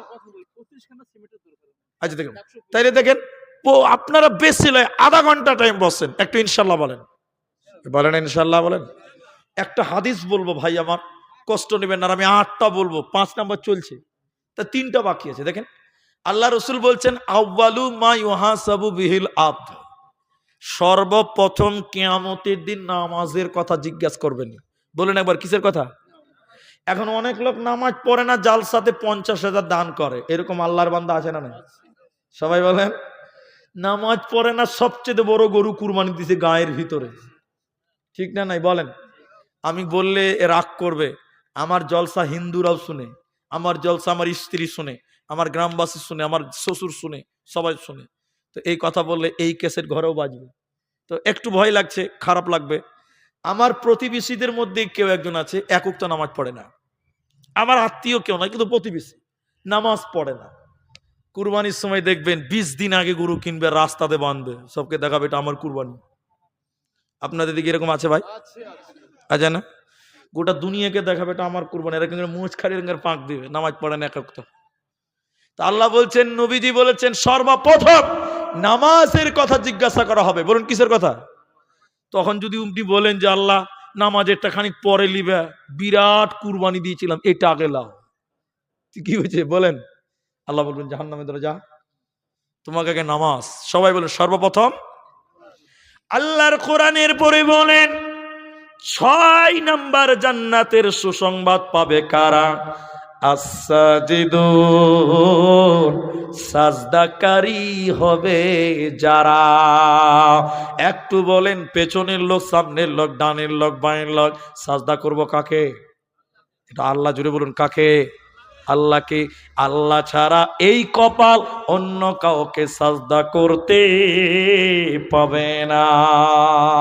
এখন অনেক লোক মাজারে সাজদা করে, আপনাদের লোক যায়? আপনারা যান না? অনেক লোক গাছের তলায়, অনেক লোক মাজারে, অনেক লোক মাটিতে পাথরে সাজদা করে। আমার নবী বললেন, হে আমার মা, হে আমার বোন, নবীজি বললেন শোনো, মানুষকে যদি সাজদা করার অনুমতি থাকতো, আমি নবী প্রত্যেকটা মেয়েকে বলতাম তোমরা তোমাদের স্বামীদেরকে সাজদা করো, তোমরা তোমার স্বামীকে সাজদা করো। মানুষকে সাজদা করা যাবে না, স্বামীদেরকেও সাজদা করা যাবে না। সাজদা শুধুমাত্র কেবলমাত্র একমাত্র একজনাকে করব। সকলে আমার সঙ্গে বলেন, তিনার নাম আল্লাহ। আল্লাহ ছাড়া অন্য কাউকে সাজদা করা যাবে না। একটু বলেন, এই যুবকেরা বসে আছে এত সুন্দর, ভালো লাগছে, আপনাদের কাবা কটা? একটা, মাশাআল্লাহ। এবার তাকবীর দিচ্ছি, একটু জোরে বলেন তো, নারাই তাকবীর। আমাদের কাবা কটা? কিন্তু যারা মাজারে যায়, বাজারে যায়, কবরে যায়, ওরা বলছে কাবা 4টা। কটা বলেন? পীর কাবা, দিল কাবা, বক্তা কাবা, মোরা কাবা, কাবা হলো 4 কাবা রে বাবা। আরো আছে, নেবেন? আরো আছে শরীয়ত, তরিকত, হাকিকত, তান্ত্রিক, বাজাজিক, যান্ত্রিক, এই করে করে আরো 8টা আছে। কটা আছে? তাহলে 8টার 4 কত হলো? তাহলে তোমরা কোথাও আছো গো? হারিয়ে যাবে। তোমাদের মাত্র একটা। 8 কাবা বলছে 4 কাবা। বলুন ক কাবা? আমাদের কাবা কটা? একটা। তো বলছে মুনি সাহেব এই কথাগুলো কেন বলতে লাগলেন? কারণ আছে, কারণ আছে, কারণ আছে।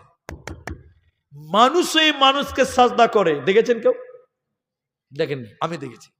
আমি বলেছি এই মানুষ এই মানুষকে সাজদা করা হারাম। বুঝে মুনি সাহেব দলিল আছে, দলিল আছে। আচ্ছা আপনাদের কি মনে হচ্ছে ওর কাছে দলিল আছে? কে বলছে না আছে? কুরআন হাদিসের জোরে লয়, চপার জোরে, চপার জোরে দলিল। বলছে কাবা, বলছে আছে জায়েজ। বলে কেন জায়েজ? বলে পীরকে সাজদা করা এটা হলো মুরা কাবা। কোন কাবা? ওদের কাবা 4টা বলেছি। কটা? প্রথমে কটা বললাম? 4টা। এখন বলছি মুনি সাহেব মুরা কাবা। মুরা কাবা মানে এই যে লাইটটা জ্বলছে এটা কারেন্ট আনা হয়েছে রাস্তা থেকে, তাই তো? রাস্তার ধারে 11,000 তারের পাওয়ার আছে। আচ্ছা বলেন ওই তারে যদি কেউ হাত দেয় মরবে না বাঁচবে? বলেন না। আর ওখান থেকে এখানে তার নিয়ে এসছে কারেন্ট, এখন এখানে হাত দিলে কি মরবে না বাঁচবে?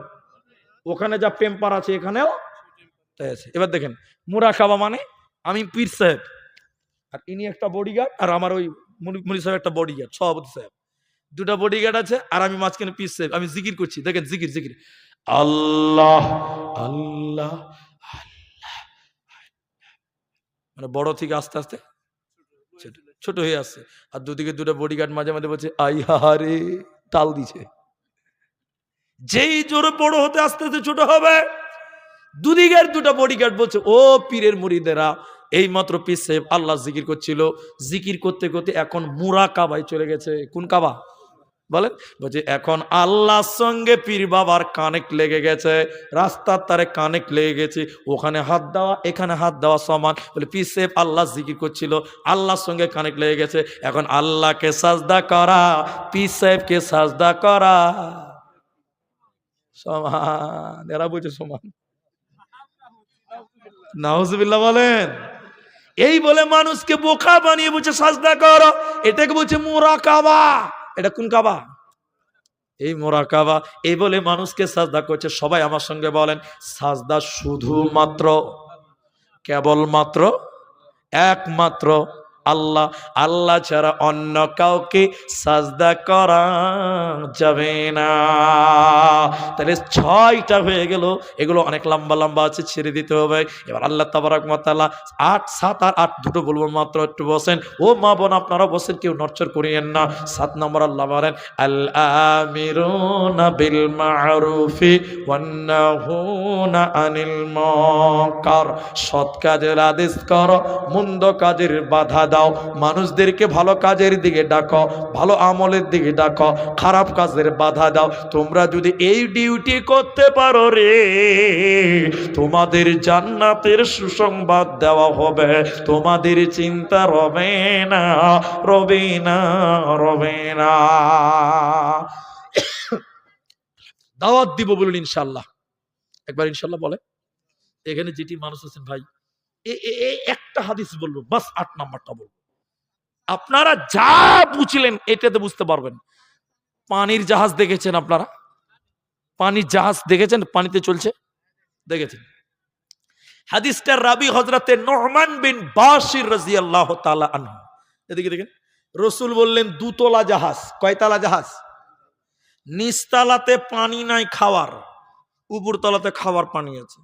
তো নিচতলায় একটা লোকের পানি পিচ্ছা লেগেছে, নিচতলাতে পানি যাচ্ছে, ওকে পানি খেতে গেলে উপরে যেতে হবে। কোথায় যেতে হবে? উপরে দরজাতে গেছে, দেখেন ভাই দরজা খোল। আচ্ছা কেউ যদি ঘুমায় ওকে জাগানো যাবে, আর কেউ যদি জেগে জেগে ঘুমায় বলেন এটা ঘুম ভাঙবে? ও তো বদমাশি করে চোখ বন্ধ করে আছে, বদমাশি করে কিয়ামত পর্যন্ত ঘুম ভাঙবে না। উপরকার লোক খুলছে না, বদমাশি করছে। দরজা খোল, পানি খাবো না, পানি দরজা খুলে না, বেচারা পানি পিচ্ছা লেগেছে। এটা হাদিস। অনেকক্ষণ চেষ্টা করেছে, পারে না, কি করবে? কুড়োল বুঝেন, কুড়োল, কুড়োল। এই লোকটা কুড়োল নিয়েছে, দরজা খুলে না, তো কি করবে? দেন উপরে ডেকে ডেকে বলছে ভাই দরজা খুললে খুল, জাহাজের তলা ফাটাবো, তো সমুদ্র থেকে পানি তুলে খাবো। এবার সাংঘাতিক কথা রে ভাই, ও যদি জাহাজের তলাটা ফাটিয়ে দেয়, ও একলা মরবে না উপর তলা মরবে? গোটা গোষ্ঠী শুদ্ধ মারা যাবে। যদি উপর তলার লোক ভালো হয়, কি বলবে? আরে বাপ, তোকে ভাই কচি রে ভাই, বাপকে ভাই কইবে তখন। খবরদার তলা ফাটাইছি না, তুই একলা মরবি লয়, সবাই মরবো, পানি কত খাবি চ। ঠিক বুঝছি না জোরে বলেন? কিন্তু বন্ধুরে আমার, এটা নবীজির ভাষা। কেন কেন কেন? দুনিয়াটা হলো দুতলা পানির জাহাজ। কতলা? মসজিদ হলো দ্বিতীয় তালা, বাড়ি হলো প্রথম তালা। তুমি মসজিদে নামাজ পড়ো, সুবহানাল্লাহ সুবহানাল্লাহ সুবহানাল্লাহ, ভাবছো তুমি জান্নাত চলে যাবে? না না, তোমার বাড়ি একতলা, তোমার বাড়িতে তোমার বেটি পর্দা করে না, একতলা ফোঁটা করলে দুতলাও। বুঝতে পারেনি মনে হয় এখনো? বুঝতে পেরেছেন? নবী বললেন পৃথিবীটা দুতলা, বাড়ি হলো নিচতলা, মসজিদ হলো দ্বিতীয় তলা। তুমি নামাজ পড়ছো, ভাবছো বেঁচে যাব? না না, তোমার স্ত্রী নামাজ পড়ে না, এটা নিচতলা, নিচতলা ফুটা করলে উপর তালাও মরবে, তোমার স্ত্রী জাহান্নাম যাবে, আর তুমি ভাবছো দুতলা বেঁচে যাব? না না না, তোমাকেও জাহান্নাম যেতে হবে। তাহলে কি করো, কি করবে, কি করবে? তুমি তোমার স্ত্রীকে, পরিবারকে, সমাজকে বলো, চল নামাজে চল, দুঃখে পাবি সান্ত্বনা তুই, বউকে পাবি বল রে, মসজিদেতে চল, হাজার কাজের ওসিলাতে নামাজ করলি কাজা, খাজনা তারে দিলি না তুই যে দুনিয়ার রাজা, তারপরে তুই মরিস কেটে আখিরাতের ফসল রে, চল নামাজে চল, দুঃখে পাবে সান্ত্বনা তুই, বউকে পাবি বল রে, মসজিদেতে চল। মানুষদেরকে দিনের কথা বলা, দাওয়াতের কথা বলা, সত্যের কথা বলা, বলবো বলুন ইনশাআল্লাহ। এখন আমাদের একটা দুর্বলতা আছে, আমি বাস্তব কথা বলছি। কি বলেন তো? মানুষদেরকে ভালো কথা বলে কিন্তু খারাপ কাজে মানা করে না। ঠিক বলছি না জোরে বলেন? এখন মানুষকে বলছে চলো নামাজ পড়ি গে, এটা ঠিক আছে চলছে, কিন্তু খারাপ কাজ করছে এটা বাধা দেওয়ার লোক। গ্রামে বিয়ে বাড়িতে ডিজে গান বাজে সারা রাত, মুল্লি সাহেব বলেন, মাস্টার বলেন, গাজী বলেন, হাজি বলেন, সবাই দেখছে, মানা করে না। ঠিক না জোরে বলেন? এটা বাস্তব কথা বলি, তাইলে কেউ নিজের গায়ে নেবেন না। এটা মুল্লি সাহেব আমার মতন 30 বছর বয়স, আসরের নামাজ পড়ে দেখছে যে গ্রামের ওই মাথাতে গান বাজছে আর পিকনিক করছে আর মদ খেয়েছে। তখন মুল্লি সাহেব বলছে, সালা আমি যদি একা যাই তো আমাকে মেরে চাটনি বানিয়ে দিবে। তো কি করবে মুল্লি সাহেব? এখন এই গ্রামের ওই 60 বছর, 65 বছর, 75 বছর এরকম বুড়া লোকদেরকে নিয়ে তারা একটা সম্মান করবে। বুড়া লোকদেরকে বলছে, বাবজি, ও বাবজি, বাবজি, চাচা, ওই যে মদ খেয়েছে গান বাজছে, চলেন চলেন চলেন, মানা করবো। তো বুড়া লোক কি বলছে না, কি দরকার, শুনবে না। ঠিক বলছি না জেরে বলেন? কি দরকার, খানা কা ঝামেলা হবে, শুনবে না। একদম কত যে কোনো শক্তি নেই, মানে বুড়ার কোনো জোর নেই, ওখানেই দাঁড়িয়ে আছে বুড়া। ওর একটা 5 বছরের পোঁতা দৌড়তে দৌড়তে এসে বলছে, দাদু তোমার টমাটুর ভুই জমিতে ছাগল লেগেছে রুস্তুমের। বুড়া তখন বলছে, কোন শালাবে, পাওয়ার দেখছেন কত জোর বেড়ে গেছে। দিনের বাবা, কি দরকার, শুনবে না। যেই বলেছে বেগুনের ভুইতে ছাগল, কে রে, দেখছি ওর বংশকে উদ্ধার করে দিব, শালা আমার ছাগল খাবে মানে। তখন পাওয়ার দেখেন খালি কোথায় যাবে। ঠিক না নাই জোরে বলেন? বাস্তব। আল্লাহ কোরআনে বলেন, ওয়াল তাকুম মিনকুম উম্মাতুন ইয়াদউনা ইলাল খায়র। আল্লাহ বলেন তোমাদের ভিতরে এমন একটা দল থাকবে যারা মানুষদেরকে ভালো কাজে ডাকবে। এটাই শুধু নয়, মন্দ কাজে বাধা দেবে। তাহলে ভালো কাজে আদেশ তো দিচ্ছেন, কিন্তু মন্দ কাজে বাধা দিচ্ছেন না। যারা এই দুটি করবে আল্লাহ জান্নাতের সুসংবাদ দেবে। 8 নাম্বার, হে আমার মা, 50 পর্যন্ত আপনারা উঠবেন না, কেউ নড়চড় করবেন না। 8 নাম্বার আল্লাহ বলেন ওয়াল হাফিজুনা লিহুদুদিল্লাহ ওয়াবাশশিরিল মুমিনিন। হুদুদ মানে বর্ডার। হুদুদ মানে কি? এই যে নদিয়া মুর্শিদাবাদ, এটা মৌজাতে দাগ আছে, সীমানা আছে না? আছে না নাই? দাগ আছে না নাই? এখান থেকে এটা মুর্শিদাবাদ, এখান থেকে নদিয়া, এখান থেকে করিমপুর, এখান থেকে থানারপাড়া, এখান থেকে কৃষ্ণনগর, এরকম দাগ আছে। এখান থেকে পশ্চিমবঙ্গ, এখান থেকে বিহার, এটা ভারত, এটা বাংলাদেশ। যাকে বলা হয় বর্ডার, যাকে বলা হয় সীমানা, যাকে বলা হয় চিহ্ন। আল্লাহ ইসলামের একটা বর্ডার আছে, এটা মানবে মুসলিম, এটা মানলে মুসলিম, এটা করলে মুসলমান, এটা বিশ্বাস করলে মুসলিম, এটা না করে এইটা করলে কাফের। তাহলে কাফের এবং মুসলিম মাঝখানে একটা বর্ডার আছে। কথা বুঝতে পারলেন না নাই? যারা বলেন এখান থেকে ওখানে চলে গেলে তুমি বাংলাদেশি, ওখান থেকে এখানে আসতে তুমি ভারতবাসী, এরকম একটা দাগ আছে। ইসলামের একটা বর্ডার আছে। ও আমার ভাইয়েরা, ইসলামের এগুলো মানলে তুমি মুসলিম, এগুলো না মানলে তুমি কাফের। আল্লাহ বলছেন তোমাদের ভিতরে যারা ওই সীমাকে লঙ্ঘন করবে, যেরকম বিএসএফ দাঁড়িয়েছে বর্ডারকে হেফাজতের জন্য, দেশকে সুরক্ষিত করার জন্য, ইসলামের বিএসএফ হবে যুবকেরা। ইসলামের যুবক বিএসএফ কারা? যুবকেরা। আল্লাহ বলেন যারা আমার ইসলামকে হিফাজত করবে, যারা আমার কোরআনকে হিফাজত করবে, ইসলামের আইনকে রক্ষা করে, কোরআনের আইনকে যারা হিফাজত করে, এই 8টা কথা বলার পর আমার আল্লাহ বলেন ওয়াবাশশিরিল মুমিনিন, মুমিন রে তোদের জন্য সুসংবাদ, সুসংবাদ, সুসংবাদ। ভাইজান চলে যায় না, একসঙ্গে যদি এতটি লোক উঠে যান তো কি হবে? একটু পরে তো লোকই থাকবে না। ওকে, এ দেখেন 20 মিনিট টাইমও নাই আল্লাহ রাস্তায়। আমি তো বলছি রে বাবা, একটা আপনি এই চেয়ার একবার বসেন দিলে বুঝতে পারবেন। এক জালসাতে বুঝলেন, আমার দিকে দেখেন, একটু বসেন, আমি দোয়া করব ভাই। আমি মুসাফির মানুষ, আপনাদের অনেকের মা নাই, বাবা নাই, দাদু নাই, দাদি নাই, আপনারা একটু দোয়া করবেন, একটু আমিন বলবেন, বলুন ইনশাল্লাহ। কেন যে মুসলিম যখন কোনো 10 জন 20 জন মুসলিম জামাত হয়, মানে একত্রিত হয়, তখন এই জায়গাতে নাসালাত আলাইহিমুস সাকিনা, আল্লাহ রহমতের কর বিছিয়ে দেয়। বলুন সুবহানাল্লাহ, বলুন সুবহানাল্লাহ। এত ফজিলতপূর্ণ জায়গা, এই জায়গাতে একটু দোয়া করবো। এই একটা একটা একটা করে উঠে গেলে লাস্টে দেখবেন কেউ নাই, কেউ নাই। আগেকার জামানার কথা বলছি, কেউ রাগ করবেন না ভাই। আগেকার জামানায় বক্তারা দেখবেন এরকম, দেখেন কানে হাত দিয়ে চোখ বন্ধ করে ওয়াজ করতো, দেখেছেন আপনারা কেউ?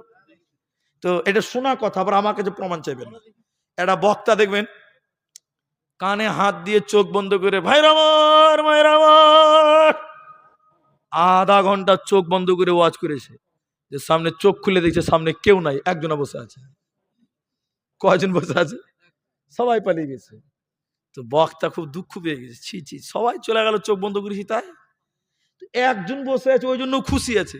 ও তখন দোয়া করছে বক্তা ওই লোকের জন্য, জাযাকাল্লাহ, হাইয়াকাল্লাহ, বারাকাল্লাহ, খাইরুল্লাহ, খাইরুল্লাহ, আল্লাহ তোকে জান্নাত দিক, তুই কত ভালো মানুষ, সবাই চলে গেছে, তুই একাই বসে আছিস, আল্লাহ তোকে জান্নাত দিক, তোকে ভালো রাখুক। তখন যে বসে আছে গাল চুলকাতে চুলকাতে বলছে, মুলি সাহেব আমি মাইক ম্যান, তুমি ছাড়ো না, আমি যেতে পারি না। তো ভাই আমি তোর ওই লোক লয় না বাবা। তা আমরা 20 মিনিট টাইম যদি বসতেন, আমি আল্লাহ, আল্লাহ খুশি হবেন নিশ্চিত, আর আমরাও খুশি হব। একবার বলুন ইনশা। 2 মিনিট একটা কথা খালি বলবো, এটা ঈদগাহার জালসা, অনেকেই টাকা দিয়েছেন, অনেকে সিমেন্ট দিয়েছেন, আপনি যদি না দেন আমি আপনার কলার ধরে নিতে পারবো না ভাই। বিনয়ের সঙ্গে দেবেন, আমি একটু আপনার জন্য দোয়া করব। আল্লাহ রসুলের সাহাবীরা ইসলামের জন্য, ইসলামের বর্ডারের জন্য নিজের জীবন পর্যন্ত বিলিয়ে দিয়েছে, কোনো পরোয়া করে নাই।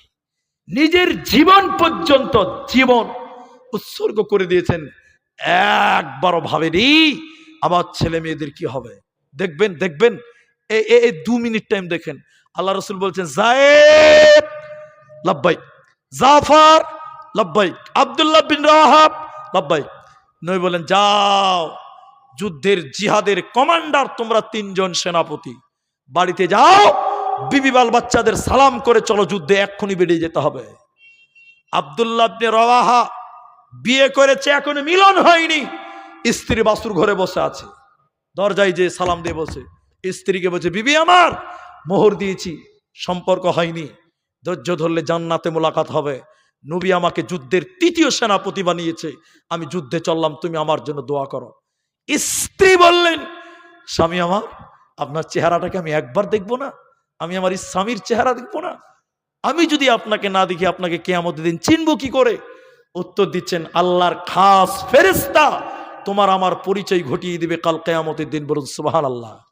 জাফর ইবনে আবি তালিব, তার ছোট ছোট বাচ্চা বাড়িতে রয়েছে, তিনি বললেন স্ত্রীকে, দেখো নবীজি যুদ্ধের ২য় সেনাপতি বানিয়েছে, চললাম, আসসালামু আলাইকুম, আমার ছেলে মেয়েগুলোকে আমার রাস্তাটা দেখিয়ে দিও, আমার রাস্তা দেখিয়ে বলিও তোমাদের বাপ ইসলামের জন্য, দ্বীনের জন্য, কোরআনের জন্য জীবন দিয়েছে, তারাও যেন আমার রাস্তায় বেরিয়ে যায়। বলুন সুবহানাল্লাহ। তারা ইসলামের জন্য জীবন দিয়ে দিয়েছে, জান দিয়ে দিয়েছে, একবারও পরোয়া করেনি। এর নাম আল্লাহর হুদুদকে রক্ষা করা, দ্বীনকে রক্ষা করা, ইসলামকে হেফাজত করা। আল্লাহ ৮ নম্বর বলছেন, তোমরা তোমাদের কোরআনকে, ইসলামকে, ঈমানকে, দ্বীনকে রক্ষা করো। তোমরা যদি রক্ষা করতে পারো, আমি আল্লাহ তোমাদেরকে বললাম, অবাশশিরিল মুমিনিন, মুমিন তোমাদের জন্য সুসংবাদ, সুসংবাদ, সুসংবাদ। আল্লাহর দ্বীনের জন্য, ইসলামের জন্য, এই ঈদগাহার জন্য আজকের বৈঠকে ভাইজান ঠিক 50 মিনিট আমি দোয়া করব। এখানে যেটি মানুষ আছেন গোটা মাঠ, আমি দোয়া করার প্রাক্কালে একজন মানুষ শুধু বলেন যে মাওলানা এই ঈদগাহার জন্য আমি জীবনে যা করেছি, বাড়ি গাড়ি, ব্যাংক ব্যালেন্স, জমি জামা, মার্কেট বিল্ডিং, মরে গেলে সব ভাগ করে নেবে ছেলে মেয়েরা। মরে গেলে কে ভাগ করবে? ছেলে মেয়েরা। কবরে কিচ্ছু নিয়ে যেতে পারবেন না, কিন্তু 1000 টাকা যদি দান করে যান, এটা ছেলে মেয়েরা কেউ ভাগ করতে পারবে? জোরে বলেন, পারবে? সব ভাগ করবে। 1000 দান করলেন, এটার ভাগ পৃথিবীর কেউ নিতে পারবে না। তাই নিজের জন্য, সব ছেলে মেয়ের জন্য করেছেন, নিজের জন্য একজন মানুষ বলেন, একজন মানুষ যিনি বলবেন মাওলানা 1000 টাকা আজকের ঈদগাহাতে আমি দান করলাম, 1000 টাকা আজকের ঈদগাহাতে আমি নিজের জন্য দিলাম, আমি আব্দুর রহমান প্রথম মুসাফা আপনার সঙ্গে আপনার জন্য দোয়া করে যাব। মাশাআল্লাহ, মাশাআল্লাহ। কি নাম ভাইজান আপনার? মিজানুর শেখ। 1000 টাকা। এদিকে আসেন, আমি একটু মুসাফা করবো, আসেন। একজন হলো, আর ইনি 1000 টাকা নাকি? যিনি দিবেন আমার কাছে আসেন। এনামুল, এনামুল হক নাকি? এনামুল হক। মা বাবা আছে আপনার? আব্বা নাই, আমারও আব্বা নাই। আপনার আব্বা মা আছে? মা মারা গেছে। আপনার নাম কি বললেন? মিজানুর শেখ। আমি দোয়া করে দিব। আমার ভাইজান, আচ্ছা এখানে প্রশ্ন এসেছে, এটা পরে দিচ্ছি এখন। যে তো দুজন হলো 1000 টাকা, আর 3টা লোক 1000 টাকা বলেন, 5 জন হবেন ইনশাআল্লাহ। আল্লাহ রসুল বললেন, ইন্নাল্লাহা বিত্রুন, নিশ্চয়ই আল্লাহ বেজোর। রকিব, রকিব না রকিবুল? রাকিবুল। কোনটা রাকিবুল? ভাই রাকিবুলকে হাত তুলো। আপনি কি কাজ করেন? ও ঠিক আছে, ঠিক আছে, ব্যবসা করেন। তিনি একটু প্রতিবন্ধী, ঠিক আছে। তিনি 1000 টাকা দেবেন নাকি? আলহামদুলিল্লাহ, 3 জন হলো। ভাই উঠবেন না, দান না করলেও বসে থাকেন, দোয়া করবেন। দান করাও নেকি, দানের কথা শোনাও নেকি, দান করা দেখাও নেকি। বলুন সুবহানাল্লাহ, সব কোরআনের কথা। বলুন 3 জন হলো, আর 2টো লোক বলেন 1000 টাকা। 1000টা টাকা দিবেন, 1000টা টাকা। আল্লাহর বান্দা আর কে দিবেন? জলদি আসেন ভাই। 1000টা টাকা আল্লাহর জন্য, এটা নিজের জন্য জমা থাকবে আল্লাহর কাছে। মরার পর এটা কেউ পাবে না, আপনিই পাবেন। ছেলে মেয়ে, বহু বেটি, নাতি পুতা কেউ পাবে না, আপনি একাই পাবেন। ভাইজান কে দিবেন? 1000 টাকা দেবেন না? কি নাম ভাইজান? আমানুল, আমানুল্লাহ। একবার তাকবীর দেন, লিল্লাহি তাকবীর, নারায়ে তাকবীর। 4 জন হয়ে গেল। আমানুল্লাহ 1000 টাকা। আমি দোয়া করবো, যার মা নাই বাপ নাই, ধৈর্য ধরেন, একটু ধৈর্য ধরেন। 4 জন হলো। 5 নাম্বারটা কে দিবে গো? 5 নাম্বার 1000 টাকা। আমার মায়েরা, আপনারাও যদি থাকেন, মা বোনদেরকে আগামী ওই 5 তারিখে কি 7 তারিখে লক্ষ্মীর ভান্ডারের টাকা ঢুকে গেছে, তোলা হয়ে গেছে ওটা। জি কি নাম? রেজাউল মন্ডল, এক নাম 1000 টাকা। একবার তকবীর দেন, নারায়ে তাকবীর। 5 জন হলো। মা বোন, ওই লক্ষ্মীর ভান্ডারের টাকাটা 5 জন হয়ে গেছে। লক্ষ্মীর ভান্ডারের টাকা একটা 1000 টাকা, বছরে 12,000 পান। 1000 টাকা ঈদগাহের জন্য দেন, 1000 টাকা। মেয়েদের দিকে একটু খবর পাঠান তো, একটা কাগজ নিয়ে যান, যান মেয়েদের দিকে একটা খাতা কলম পাঠান, খাতা কলম, ওরাও লাগবে ইনশাআল্লাহ। তাহলে এখানে 5 জন হলো, 5 জন হলো। আর কে বলবেন একটা 1000 টাকা? 1000টা টাকা, 1000 টাকা, একটা 1000 টাকা। আল্লাহ এই ঈদগাহের জন্য যারা দেবেন, আল্লাহ আপনার কামাই বরকত দেবে ইনশাআল্লাহ। আর আজকে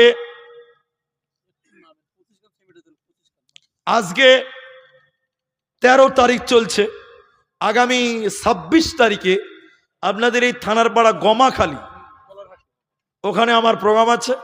সেদিন আপনারা আসুন, আপনাদের সঙ্গে বাকি কথা হবে। তাহলে 5 জন হলো গো, আর কেউ নাই? একটা করে 1000 টাকা দিবেন।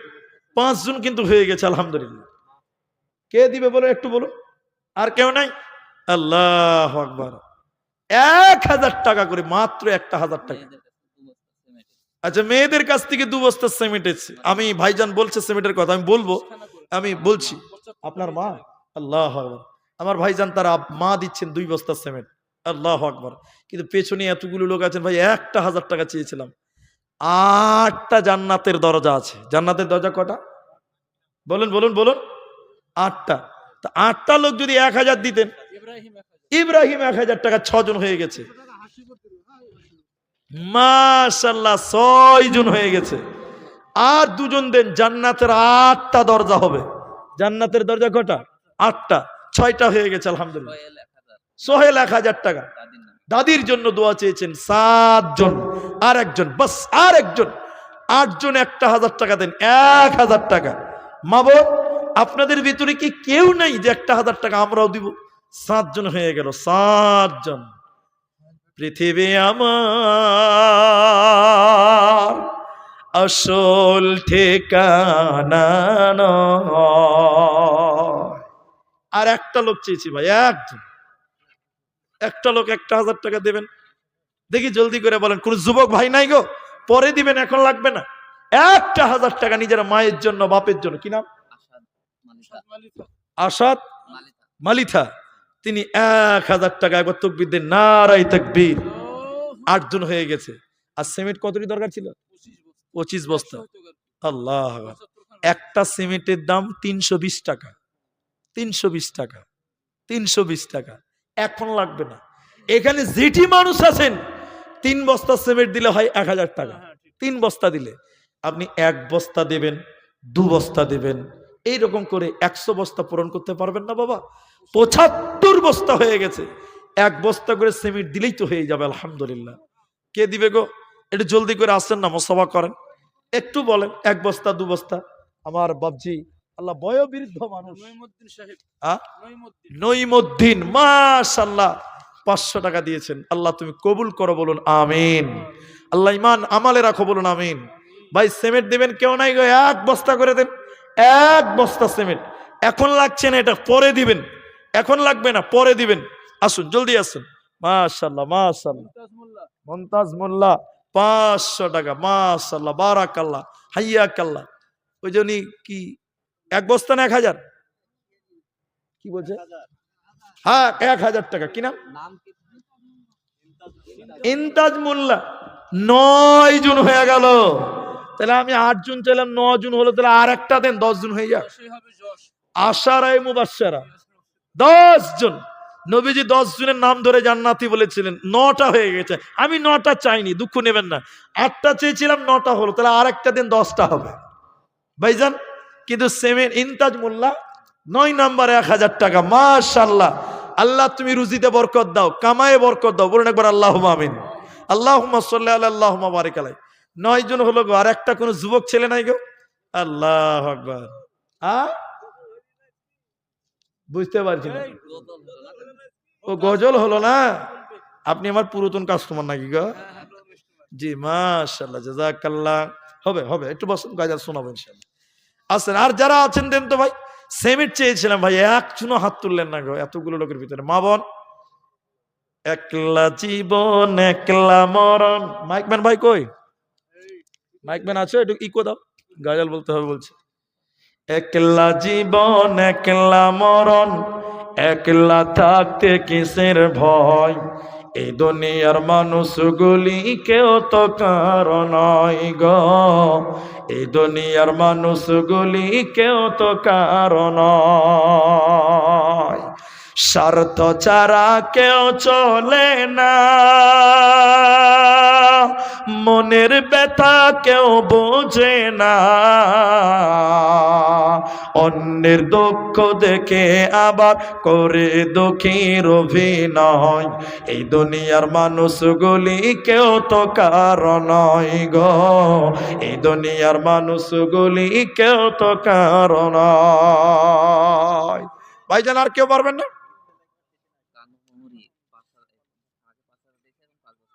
কানু মহরিল, আচ্ছা সিদ্দিক মহরিল, মানুষের পদবী নাম অনেক হয়ে গেছে, মানুষ বলে।